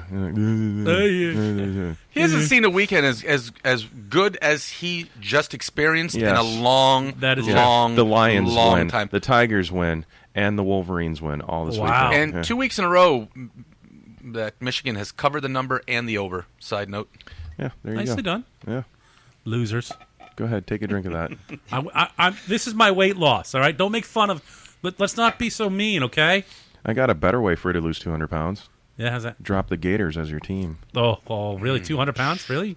It's way more than 200 pounds. 200-pound Isn't Gator. that the cup you peed in? Yeah. We'll see who's better at the end of the That's year, where my winners friend. drink from, huh? That's right. All right, let's touch on some Major League Baseball. A little bit of movement. Let's touch on your neck. Yeah. Tampa beats the Yankees 4-2. Now you can finally say go Rays again. Always go Rays. Finally. It doesn't matter, though. Yeah. How were they, 47 out at this point? 46, close enough. Boston over Toronto, 11-8. Dodgers get shut out by Miami 3-0. Cincinnati shuts out Pittsburgh 8-0. The Mets win again. Bang. 10-3 How many over. in a row is that? Do you know? They're feeling good. 10-3 over Atlanta. I think it's 8 in a row. No, they just won one. They lost one over the weekend. They lost. Did they? It's Saturday. 8 of the last 10. There's Yeah, 7. There's 7 out of their last 10. 7-3. Sweet. There you go. Washington over Philly 3-2. Cleveland over Minnesota 7-1. Kansas City shuts out the White Sox 2-0. Milwaukee over St. Louis 2-1. The Angels defeat Texas 3-2. Seattle over Oakland 3-2. San Francisco over Arizona 5-3. Colorado over San Diego 3-2. And the Cubs get win number 91 on the season 9-5 over Houston. Now in the wild card hunt here in the American League, Boston's still in the East. The leaders over there. Cleveland holding on to the Central and Texas in the West. Baltimore and Toronto sit in the wild card spot, tied, both with 78 wins and 64 losses. Just on the outside looking in, the Tigers, the Yankees, and of course Houston. And then over in the National League, Washington in the East is your Eastern Division leaders. The Cubs, 91 wins in the Central. The Dodgers sitting at 80 wins, and you've got San Francisco and the Mets in the wild card. St. Louis, Miami, and Pittsburgh all on the outside looking in for the final wild card positioning. So if you would have said to me last month at this time, or heck, even last week at this time, that both New York teams are wild card bound, I would have laughed at you. The Mets I gave a chance, right. But why in the hell are the Yankees relevant all of a sudden again? Well, they got rid of A-Rod.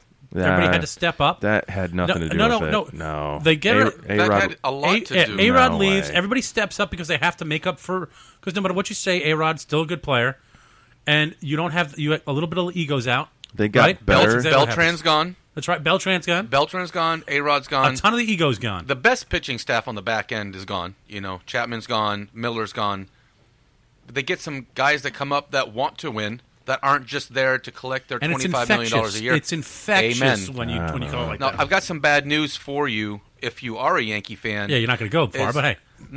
Now, with they've done pretty well, and they're they sitting here now. Kenny Stills. I'll spoil it. The next 20 games, 3 games against the Dodgers, then 4 against Boston. They see Tampa 3 times, 4 against Toronto, and then Boston again. They play followed by Baltimore. All these they're effed. top playoff-bound teams. 100% but they're all done. If you go to MLB.com and look at the projection for them to finish out, they're projected to get the last wild card spot.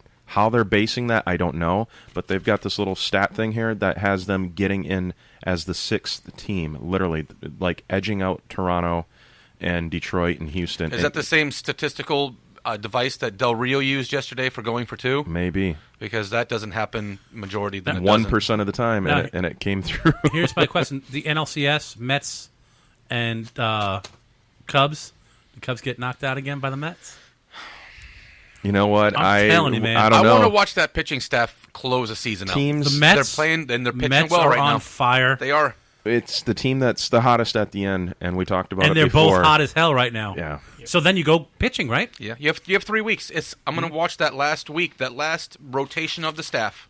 And it's unfortunate because if those two do play each other first round, one of the 2 best teams in baseball is gone. You and talked eliminated. about this last year with the hockey. You thought that the Stanley Cup was played in the second round when Yes. Washington played. Washington and Pittsburgh, the 2 best teams in the league, So ran into each that's other. probably and, the case and I again called here. that one too. Whoever won that series is going to win the Stanley Cup, and whoever wins, and I mean, if it's the Mets and Cubs, and they're both playing the way they are playing, your World Series champ is coming out of that series.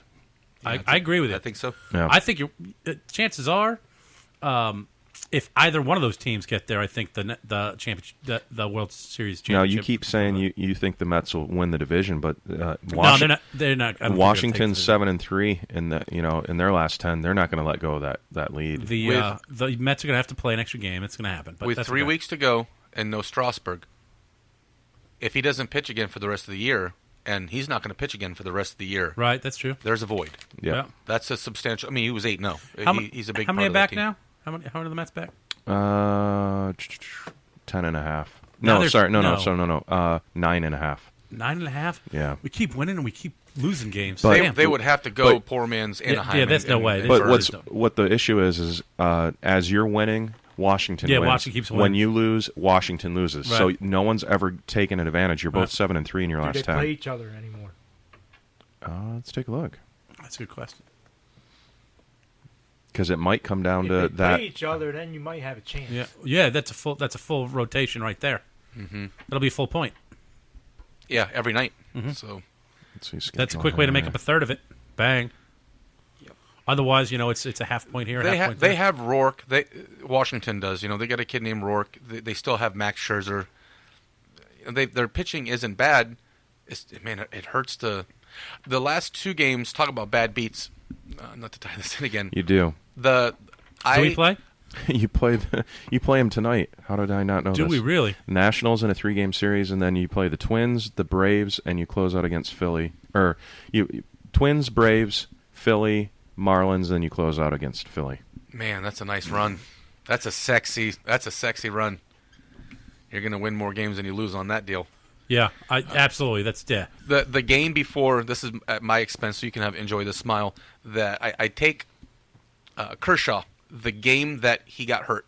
He was 10-0 or whatever it was, and I play Kershaw, and he got hurt, and of course I lose the bet.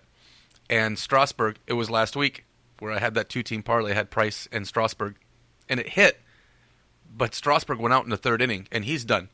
So I look back and I reflect, man, every time I make a play, this pitcher's going on the DL for the rest of the year, man. I'm afraid of the rest of these guys' careers. I mean, I can't pick a pitcher that's going to stay in the game. Yesterday, I take Kansas City's money line and in a 3-teamer, and I'm getting beat like a dog. And then Keenan Allen goes out. I'm like, oh my god. I can't. I never understand the guys who bet baseball. That is the toughest thing to bet. It's an acquired, and you've got to spend so much money to win a little, and it drives me nuts. So you're like the Madden curse, except for baseball. I was going to say the last 2 picks, it sure seems that way. Now the Nationals, of course, they play the Mets tonight, starting a 3-game series. Then they go to Atlanta. Then they go to Miami. Then they go to Pittsburgh. Then they're home against the Diamondbacks and close out against the Marlins. So they've got a pretty favorable schedule. And just for the record here, the Braves have been mathematically eliminated from the playoffs after their loss yesterday, and so have the Twins. I like the way that Atlanta finished the season. Yeah, they were. It was tough to watch there at the beginning of the year, and they pulled it together, and they've been playing pretty good baseball the last third of the year. I hate the Braves, and you're out. You suck. Okay, the Braves have cost my year, the last game of the year, multiple times. They can kiss my ass. Now, within reach, I'll say reasonably, since there's 3 weeks to go into the season or left of the season, I'm going to say 4 games or less out for the American League: Detroit, the Yankees, Houston, Seattle, Kansas City, are 4 games or less out of the wild card. Any of those guys get in over Baltimore or Toronto? Any quote-unquote dark horses that could sneak in there? What are those teams again? Detroit, New York, Houston, Seattle, Kansas City. Houston, I'm an Astro fan. That doesn't help their standings. Can't close your eyes on the Yankees, unfortunately. The Yankees, I think, best chance with the 20, and the way they're playing against having to play Toronto and Boston, 2 series each, yeah, that's and then true, play though. Baltimore. But here's the thing: if they win, they just get they're collecting points left and right. Yeah. I mean, if they win a game, they win a game. You're playing 20 games against the best. But they only need to teams play of the 500 AL. ball, and they don't even move. And They'll still be where they're still back by 2, right? Yeah. If they played 500 against the top 3 teams, it's going to be tough for them. What I think is that of all of the teams that you just mentioned, it's the toughest road is going to be. I mean, New York. I don't know how this projector thing for MLB.com has the Yankees getting in there, and me being a Detroit guy, not seeing Detroit get in because Detroit opens up again 4-game series at home against the Twins. Then we go to Cleveland, which will be tough. Then we're at Minnesota. We're home against the Royals. We're home against Cleveland, and then we close out against the Braves. I think we have a more favorable schedule than I think the you're Yankees. the team. I think that Detroit is the team. If you wanted to talk about a dark horse of those teams, I think Detroit. New York goes on 11-game road trip. Right. That is through those 3 series are three. They're all away. I think that the Tigers are the team that if you had to make a play on, based on how they're playing and how they're pitching, they've got a more balanced schedule. home and road. Yeah, but here's the one thing that whenever your back is against the wall like that, there is no tomorrow. So they're playing each one like it's the end of the, That's end right. of the year. And they're playing the best you can see. And you always play your best ball against the best guys. And then especially when you're away. I think, especially with the new guys, the excitement, the egos being gone, the way they're playing, I'm telling you. Here come the Yankees, unfortunately. They're all looking to catch Baltimore, right? Baltimore and Toronto. Could either one of those teams just collapse? Baltimore's collapsed before. Everybody's collapsed before. Yeah, that's true too. There's been some infamous collapses. Right.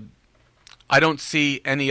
If I had to pick one team to do it, it would be Boston, just because I'm not a big believer in their starting pitching. Their front five, their front four. Porcello won 20 games this year already. Really? David Price. I mean, they've got a pretty decent starting rotation, but Rick Porcello had an ERA of nearly 5, and he was a fourth or fifth guy, grabbing the ball, and he's the first, and he's also the first 20-game winner in baseball this year. Maybe I didn't give him the credit. I'm not a hater. I don't like his stuff. I didn't think that he pitched that well. One of those quiet winners that and that's him. You don't even think about and it. You blink and there it is. Brett Anderson did the same thing one year.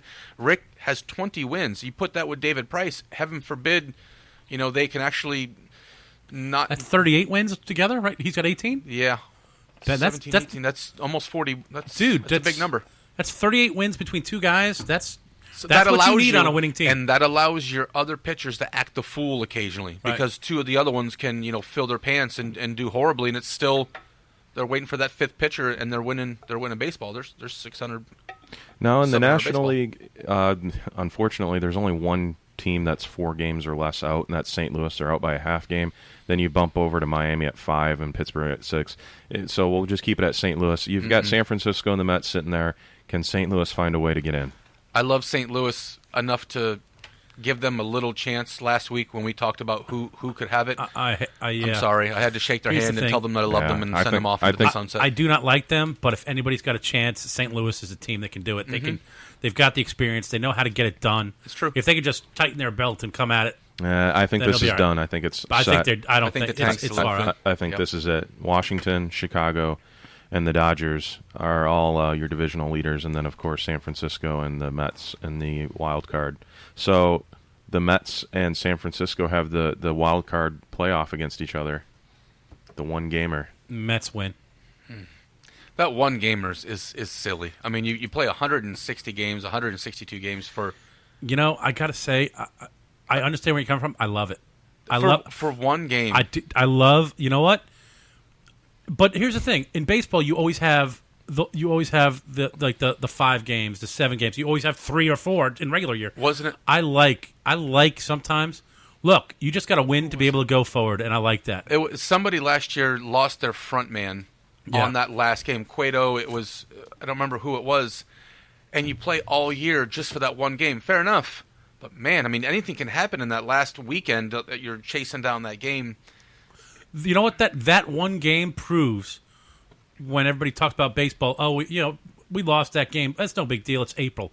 That should be the reason why everybody thinks that's wrong. That puts the reality in. It is one game. Yeah. So you don't get to complain about it in a football playoff. Oh, we're number 5. We didn't play in the playoffs. Well, you didn't play well enough to be in it. If you took care of your business, then you're not arguing why you should be in. Right. You're talking about why you should win. And here's the thing also. If you're wild card, I mean, you shouldn't have been in it anyway. So you have to do a little bit extra to get in, and now you've earned your way in.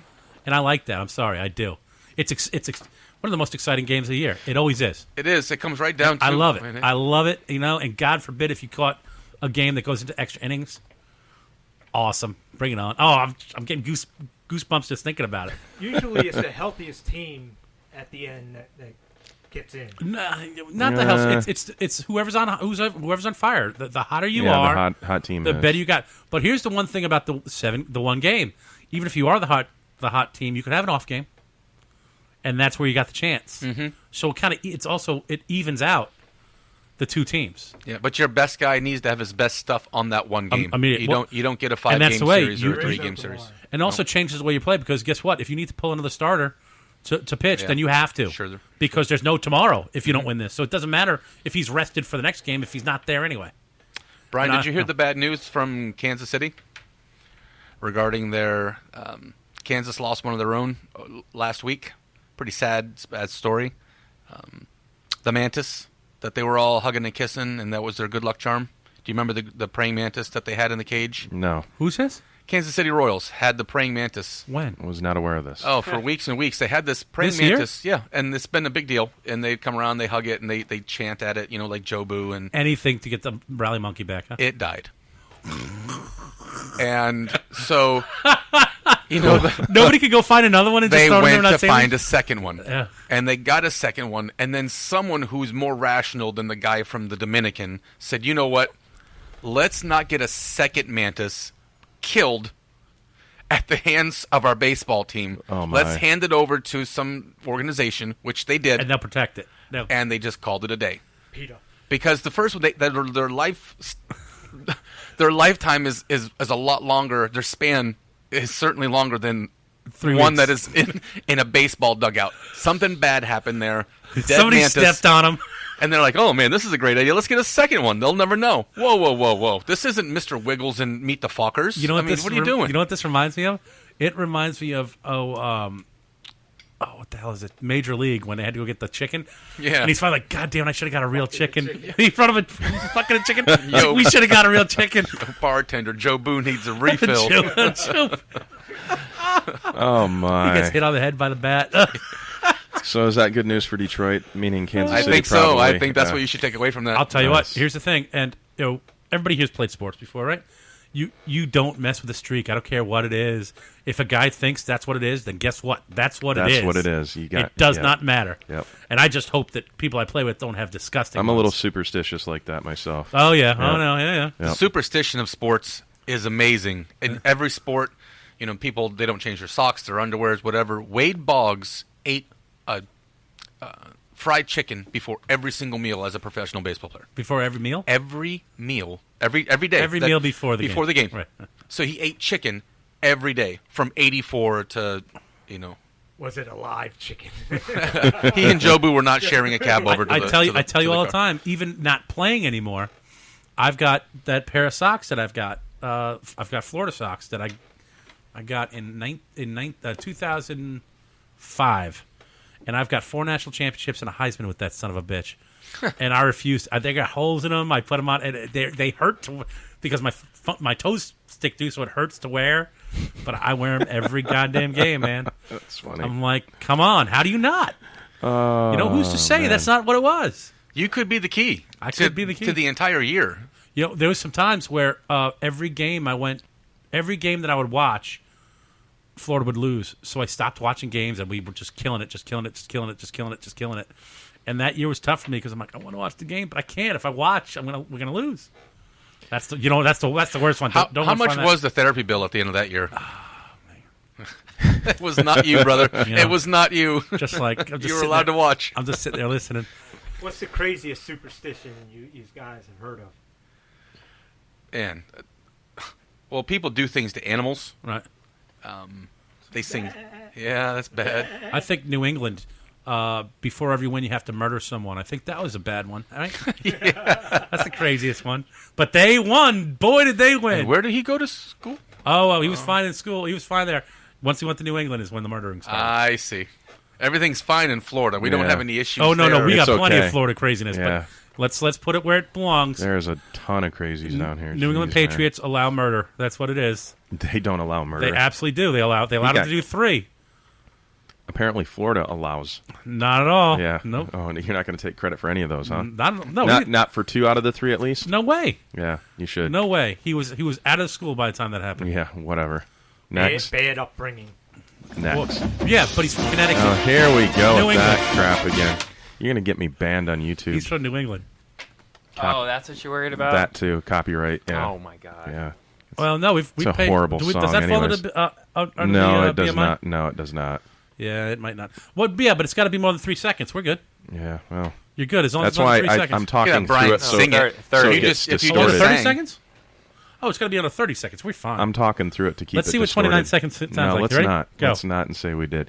Let's jump over to UFC One news. Mississippi. We had two big pay-per-views, one Saturday night with the UFC and then one, of course, Sunday night with the WWE. Brian Gould, quickly before you start on your breakdown of that, I want to thank you. The check's in the mail. I'll make sure the pizza is hot and ready for you at the door. Meat lovers. Thank you for that.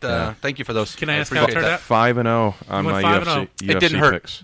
You did all right. Yeah, I did okay. I lost 3 football games in the afternoon. I was 5-3 and coming into the evening games, and I had Texas Tech, I had Boise State, and Oregon. So I was going to do okay. I couldn't have lost, and then I said, man, I gotta hop on the moneymaker, and 5 for 5. 5 for 5. Right to the window. Yep. Going over UFC 203 was a pretty decent success for the UFC. Jessica Andrade submits Joanne Calderwood in the first round. Jimmy Rivera defeats Uriah Faber by decision, which I thought was a little bit more of a landslide than what it was. I thought it's time for Faber to hang it up. I thought Rivera should have been able to knock him out earlier in the fight, but he did not get a chance to do that. Mickey Gall did defeat CM Punk by submission in the first round. Verdum defeated Travis Brown by decision. And then in the heavyweight championship, Miocic successfully defends his heavyweight title by defeating Overeem by a technical knockout in the first round. A little bit of controversy there because Overeem thought he submitted Miocic right in the beginning of the fight, so he had him in a guillotine choke. Overeem thought he felt Miocic tap out, which the referee didn't see, and released the hold, got up, and Miocic started throwing punches. Well, you don't stop until the ref says stop, so he starts throwing punches, and Overeem's like running around in a circle, running away from him, thinking that the fight's over, and then he eventually gets taken down and gets punched out, and the referee stops the fight. So Overeem says in his post-fight interview... So the whole time he thinks the fight's over, and he thinks the guy's just going crazy? Right. And the referee, all of us are like watching, like, what are you doing? You let go of the hold, so obviously you thought, something happened. And Overeem's saying, well, pull up the replay and look right here. You'll see where Miocic tapped out, and you don't see his hands make any gesture in the form of a tap out. And Joe Rogan's doing the post-fight interview, and he's just got this clueless look on his face, like, what are you talking about? Miocic never tapped anywhere along. They ran it twice. They ran it in real time, then they ran it in slow motion. And Overeem's like, well, he tapped out, but yet you couldn't see where there was a tap out because there wasn't. Have you ever seen that before? No. I'm not a... So Joe Rogan, like, after the show is done, he goes on a rant and tirade. He's like, I'm done with interviewing the losers on post-fights. This is BS, and Overeem's a jackass and has no idea what he's talking about. Wow. So, needless to say, 5-5 or 5 for 5 on the picks. The next UFC event's this Saturday, the 17th. It's a UFC Fight Night on Fox Sports 1, but I'm gonna weigh in on something. CM Punk. You got to give the guy credit. He's tried something new. He trained and he tried something new. Was he going to get his ass kicked? Yeah. There was no doubt about it. He definitely came in as an amateur and didn't even fight an amateur fight, because I did say that Gall watched videos of him, training montage that he had, and CM Punk was getting tapped out just in practices, and Gall didn't even hesitate. As soon as the horn went off, they get up face to face, and Punk goes to throw a punch, and Gall shoots right down for the waist, picks him up, puts him down, and starts pummeling him in the face. And then, of course, your natural instinct to do as an amateur is to pick your hands up and guard your face, and rolled over to his stomach and gave him his back and got choked out from behind. Yep. 2 minutes into the first round. Yep. What's next for Punk? I don't know. Well, right now with Punk, he is signed to a 3-fight. Monday Night Raw tonight. Yeah. He is signed to a 3-fight contract with the UFC, but Dana doubts that he's going to have him back. Dana did say he needs to go get some amateur fights underneath his belt, and if he wants to keep pursuing this. So we'll see what happens with Punk. He's going to take a few days off and rest, but he's obviously he can't fight. All those guys are on at least a 30-day medical suspension until they clear and can fight anyways. I don't think Dana should have signed him to begin with. Yeah, see, the critics are going to say that because he lost, and no, either way, I don't think he should have signed him right away. He has no experience. Well, he gave 2 years to here we get go that. Again about taking somebody's spot.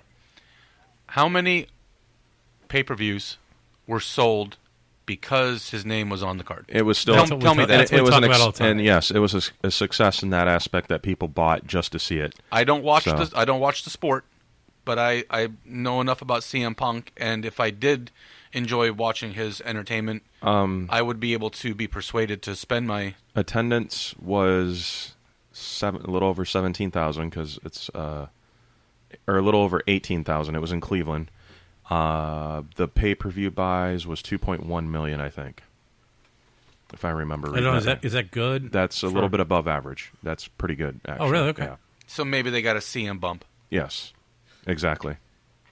So, taking a spot, Did he take a spot? No. Yes, he did. He took a spot that somebody's been He T-bowed a roster spot. T-boned a roster spot. T-bone, yeah. There you go. Yeah. No, he did not. I don't believe in the taking the spot. If he was taking someone's spot, he wouldn't have been put on the card.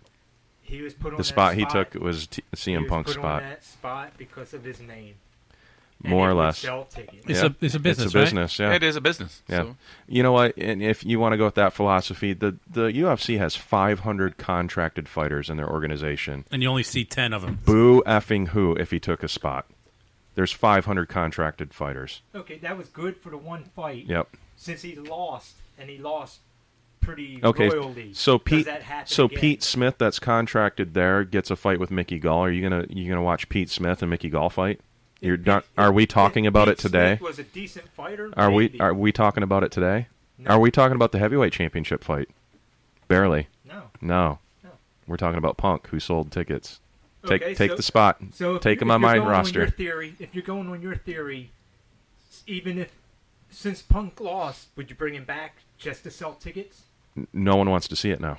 So no. Well, no, nobody wants to see it now. No. A year and a half. That's not my opinion. You're going to pay to watch Punk fight again? No, hang on one You second. just asked me, would I pay to see Joe Schmo fight Mickey Gould? No. How about this? You're a year and a half from now, Punk comes back after working his ass off, right? Getting a bunch of wins in the minors or whatever in the other league, and whipping ass left and right, and then he comes back, maybe to even fight the same guy at this point. Would you pay to see that one? I would. Yeah, that's a good story. And that's what you're doing. It's entertainment. You're looking for the story is what you're looking for. Okay, so say some actor wanted to come out and say, "Oh, I want to be an MMA fighter." Would you put him in there just because he could sell tickets? Yes. If The Rock came up to me today and said, "I want to fight MMA," Sure. are you kidding me? That's a no-brainer. Think about the question you're asking. Then you're sacrificing the integrity of the sport. There is no integrity of the sport. But you got it. No. You still got to weigh out what you just said. Forget the integrity. That's right. The only time there's integrity is when it's for free, when you're doing it just for honor of your country. That is it. Once you start getting paid, your integrity is gone. Yeah. And gone. Because you want to get paid. You will do what it takes to get paid. I mean, James Toney came in. It's a circus at that point. You're bringing in names, but it's selling tickets. It's bringing attention, and it's doing a Vince McMahon angle. It's creating buzz outside of your normal realm of spectators. Think back. You have to do that. How long have we been watching UFC? When we used to go to Ale House, Buffalo Wild Oh, Wings. solid 10 years. 10 years. Yeah. 10 years ago, this shit wouldn't have happened. He wouldn't have brought these names in. Well, they had talent. You had a back in solid those days. roster. Yeah, but they still had. But they had less. But they had less fighters back then A too. lot less. They had a tenth of what they they have to manufacture fights. It used to be one every quarter of the year. Now there's one every week. You remember the Tebow thing about we spoke with him playing for the Jacksonville or playing for a team and selling a certain amount of beverages every hour. You take that again. You had 18,000 people in attendance this weekend at that fight. Okay, if you have Jim Jones instead of CM Punk, then. And that's one of the first fights on the card, I imagine. At that point, And so those seats aren't filled yet because who watches that fight? So now you have half of those people that are not there. That's 9,000 people.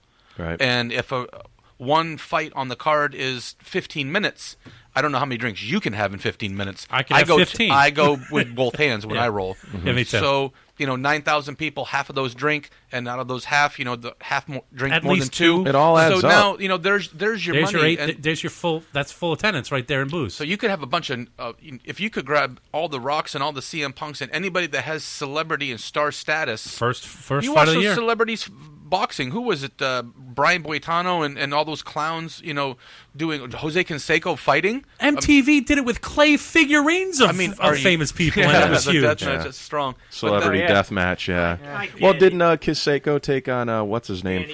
Danny Bonaducci. I mean, come on.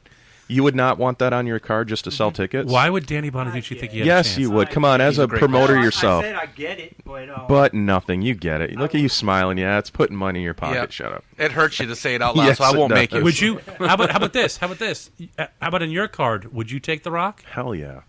Are you kidding me? Of course. But that's taking someone's spot, though. I know, no kidding. Yeah, right? Joe, it's Somebody's taking waiting. someone's spot. Yeah, Kenny Stills is waiting. Rock. Yeah, it's taking Charlie's spot. Yeah, Rock is Charlie just an doesn't actor. get to wrestle now. Charlie can't hear, so it's okay. Sorry, Charlie. Well, then it's messed up. He's in the back just waiting for the. No, we'll come get you when we need him. Charlie's still at the Venice Community Center. Show's over, Charlie. It's messed up. Well, speaking of wrestling, we had WWE's Backlash last night. Actually, SmackDown's first pay-per-view as their brand. It was a really good pay-per-view overall. Pretty good. Yeah. SmackDown's women's champion got crowned. Becky Lynch outlasted Carmella, Alexa Bliss, Naomi, Natalia, and Nikki Bella. You And thought Bella was gonna I take thought it. Bella was going to get it. I really did. That was my pick. And Nikki Bella's hot. Sorry. I'd reconsider that if I was Vince. I'd put that belt right on Nikki Bella. Good for Becky Lynch. Becky Lynch does deserve it, though. Yeah. She finally gets a heavyweight title under her belt, or on her waist. Natty still can't. Natty catch a still break. getting the short end of the Still stick. can't catch a break. Usos defeat Hype Bros to go to the finals in the tag team tournament there. No surprise there. I did pick the I'm Usos. glad they turned to Usos. That is I weird to see them heels, man. I said they were no good as They, faces. they did all right. Their time was up. The Miz dominates Dolph Ziggler to retain the Intercontinental title. What was up with that match? Literally, The Miz dominated that match 90% of the time. I don't know. Another person that they just won't push. Well, Dolph ran his mouth about Triple H. That was how many years ago? 2, maybe 3, but still. It's time to let it go. Yeah, exactly. You got to let it go. Let That it kid's go. been punished way too long. That kid has a lot of talent. Bray Wyatt finally gets a pay-per-view win by defeating Randy Orton by count-out forfeit, which was stupid. They had to do it. Yeah, well, Orton's not cleared. So Orton gets put in a match with Bray Wyatt 3 weeks after he got his melon split open, right. and then stapled shut. And he's not medically cleared to come back, and they put him in a match, and they're like, okay, well, since you can't do that, just run out there towards the end of the match. What ends up happening is Bray, quote-unquote, smashes Randy Orton's ankle in a door and injures him and takes him out of the match. So Bray comes out to the ring, has the referee do a 10 count, Bray wins. Well, all of a sudden, lights go off, and these flames come flying up, and it's Kane. Kane comes out and takes on Bray Wyatt, kicks his ass all over the ring, and Randy Orton comes out and hits his finisher on Bray, and Kane gets the pinfall and walks away as the winner. So Bray gets a win, but also a loss. I hate that they do that to that guy, all in the same night. Well, rumor has it that it wasn't the staples that caused Orton not to be able to work. Well, no, he's just not medically cleared. Concussion. Yeah, he might have a concussion. He might have concussion. So good for them for at least keeping him off the show to protect him. Heath Slater and Rhino defeat the Usos in the Tag Team Championship Finals and put the belts on them. That was pretty much a given. Yeah. And AJ Styles defeats Dean Ambrose and wins the World Heavyweight title. Good. Followed by a low blow and then a Styles clash. I'm not a I can't stand Dean. Ambrose guy. I did have AJ winning, but I didn't think he would get the belt. I thought he'd win by countout or DQ. Now, let me ask you this: how long until Cena comes back? Well, that'll be WrestleMania. Yeah. That's going to be WrestleMania. They'll be fighting for the title at WrestleMania. Has DDP turned around the Maryland Terrapins? I mean, we talked about how the DDP yoga has been. I had to put that DDP in there.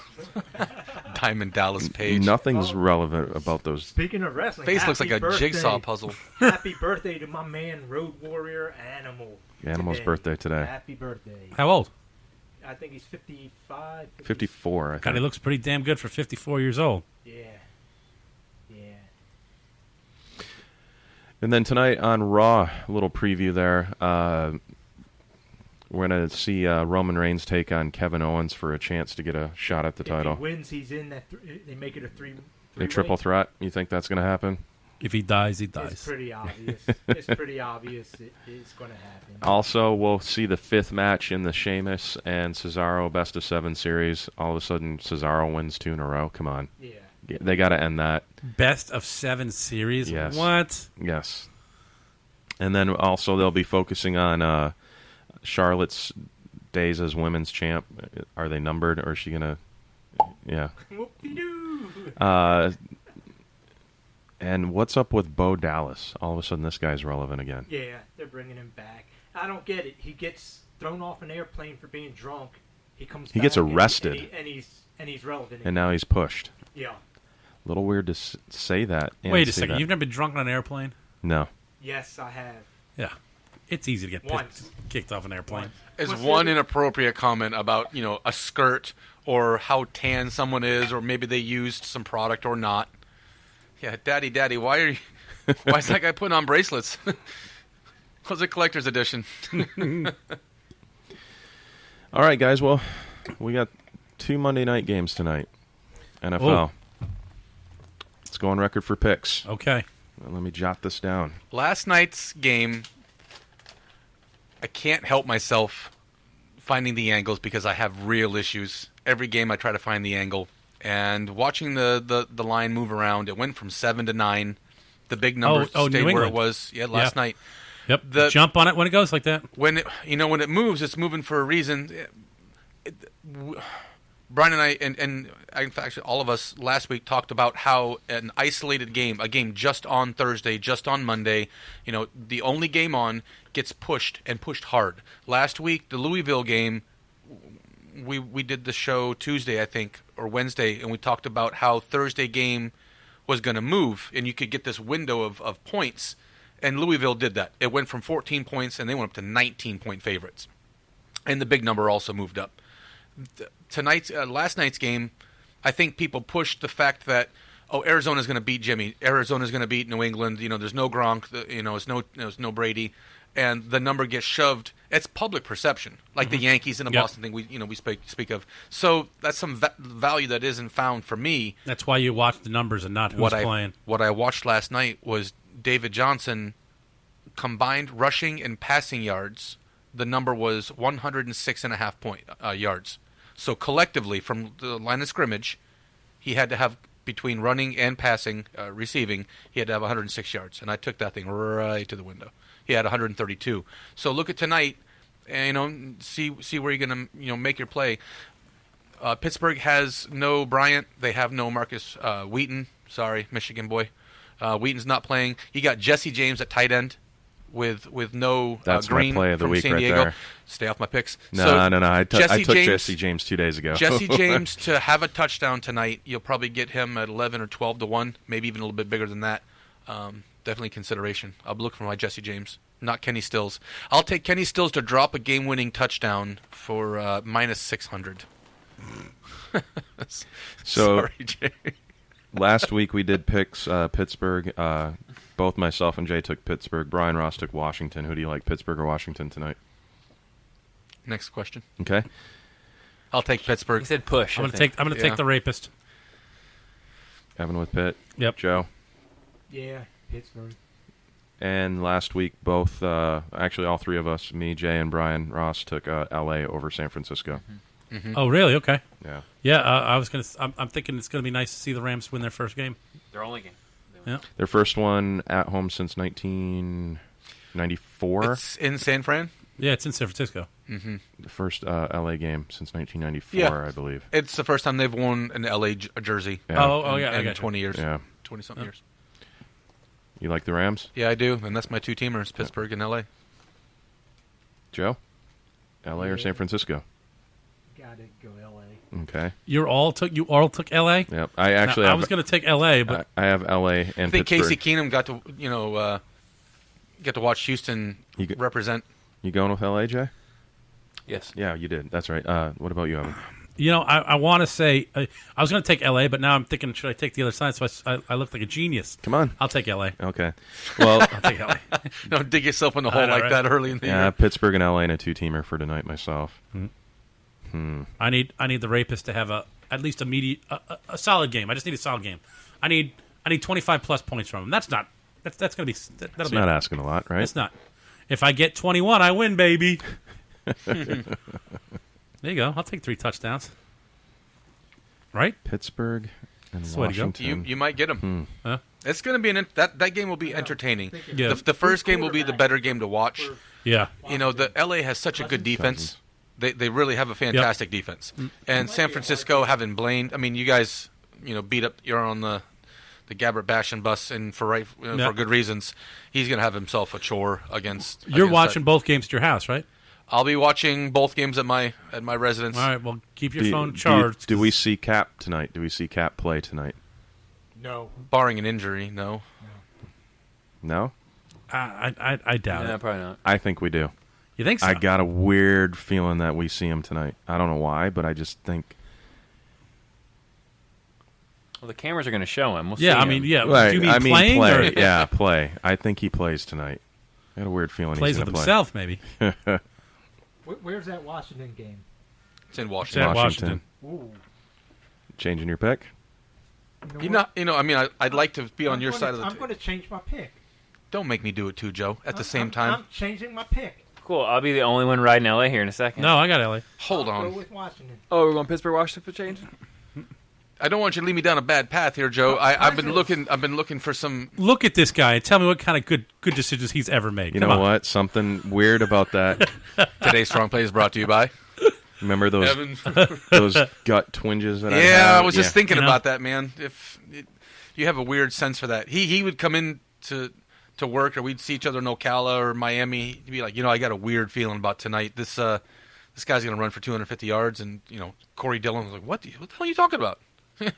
And then it would go off. He doesn't get them all the time, but when he does, man, go find shelter. That guy's got a weird feeling. And who are you thinking? And who are you saying the weird feeling for? Kaepernick, you think is going to play? Really? I do have a feeling Kaepernick's going to touch the ball I tonight. think Kaepernick's going to get shot. No, I'd bet that too. Somebody's going to do something to him. Well, if he does play, what do you think the score turns out to be? I think the first team to 17 wins. I was that just game. going to say 17-10. No joke, 17-10. I'll find the alternate total for tonight's game in that as well. That number was like boom right there, 17-10. Mm-hmm. What do you think it's going to be? 17-10 sounds Jay, fine to me. what do you think the score of that LA game is going to be? Yeah, I'd say. I would assume 17. Might be less than that. 13. Might be less than that. Yeah, but they're both bad enough that I could see some points getting scored. 10-14. Well, Gurley might have a balling game too, though. You better not. I need him to. I need him to not. Hey, I don't care what happens as long as the rapist does some good angles here. First touchdown of the night for the Pittsburgh-Washington game has Roethlisberger at 40-1 to sneak one in. There you go. He likes to run around a little bit, man. I could throw a few disposable. No, I don't see that happening. How many Ben likes to? The guy is like 6'6", went to Miami, Ohio. Yep. Ran all over the place in college.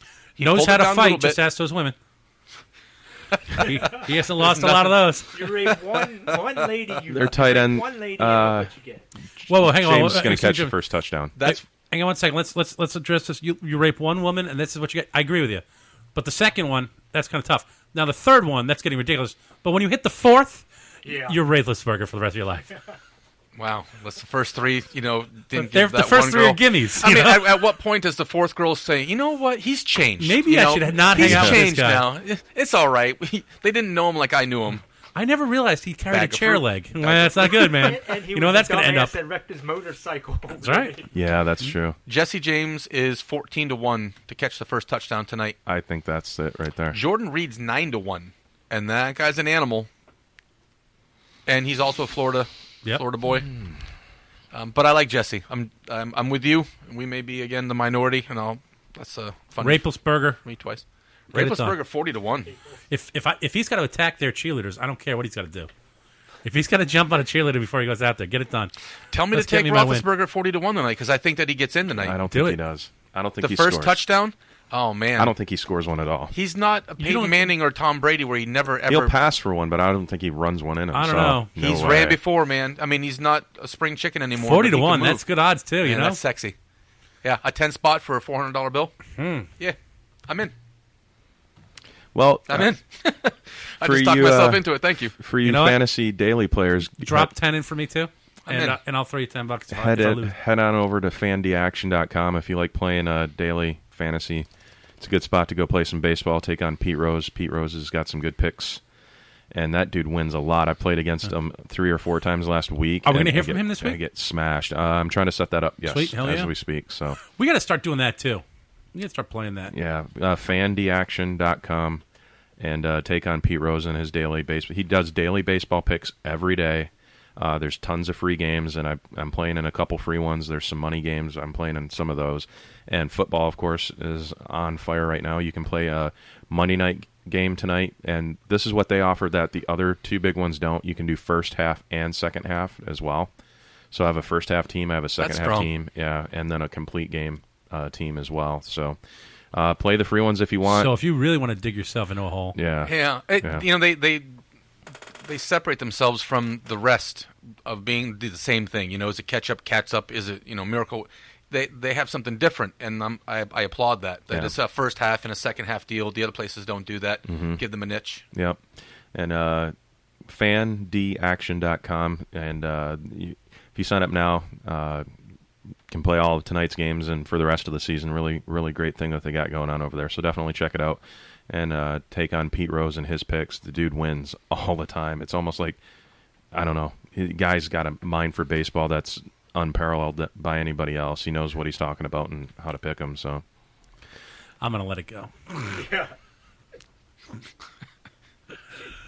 Discretion is the better. I know. Yeah. This time, due to the situation, I want to let it go. All right, guys, another great show. Head over to my website, BrianGouldShow.com, for all the past episodes, and you gotta take that stupid song down. Hate it. Love it. Never mind. I'll keep my mouth shut on that one. For Jay, Evan, Joe, and Murdoch, I'm your host, Brian Gould. This is the Brian Gould Show, Sports Edition on 444 Radio. We'll see you guys tomorrow.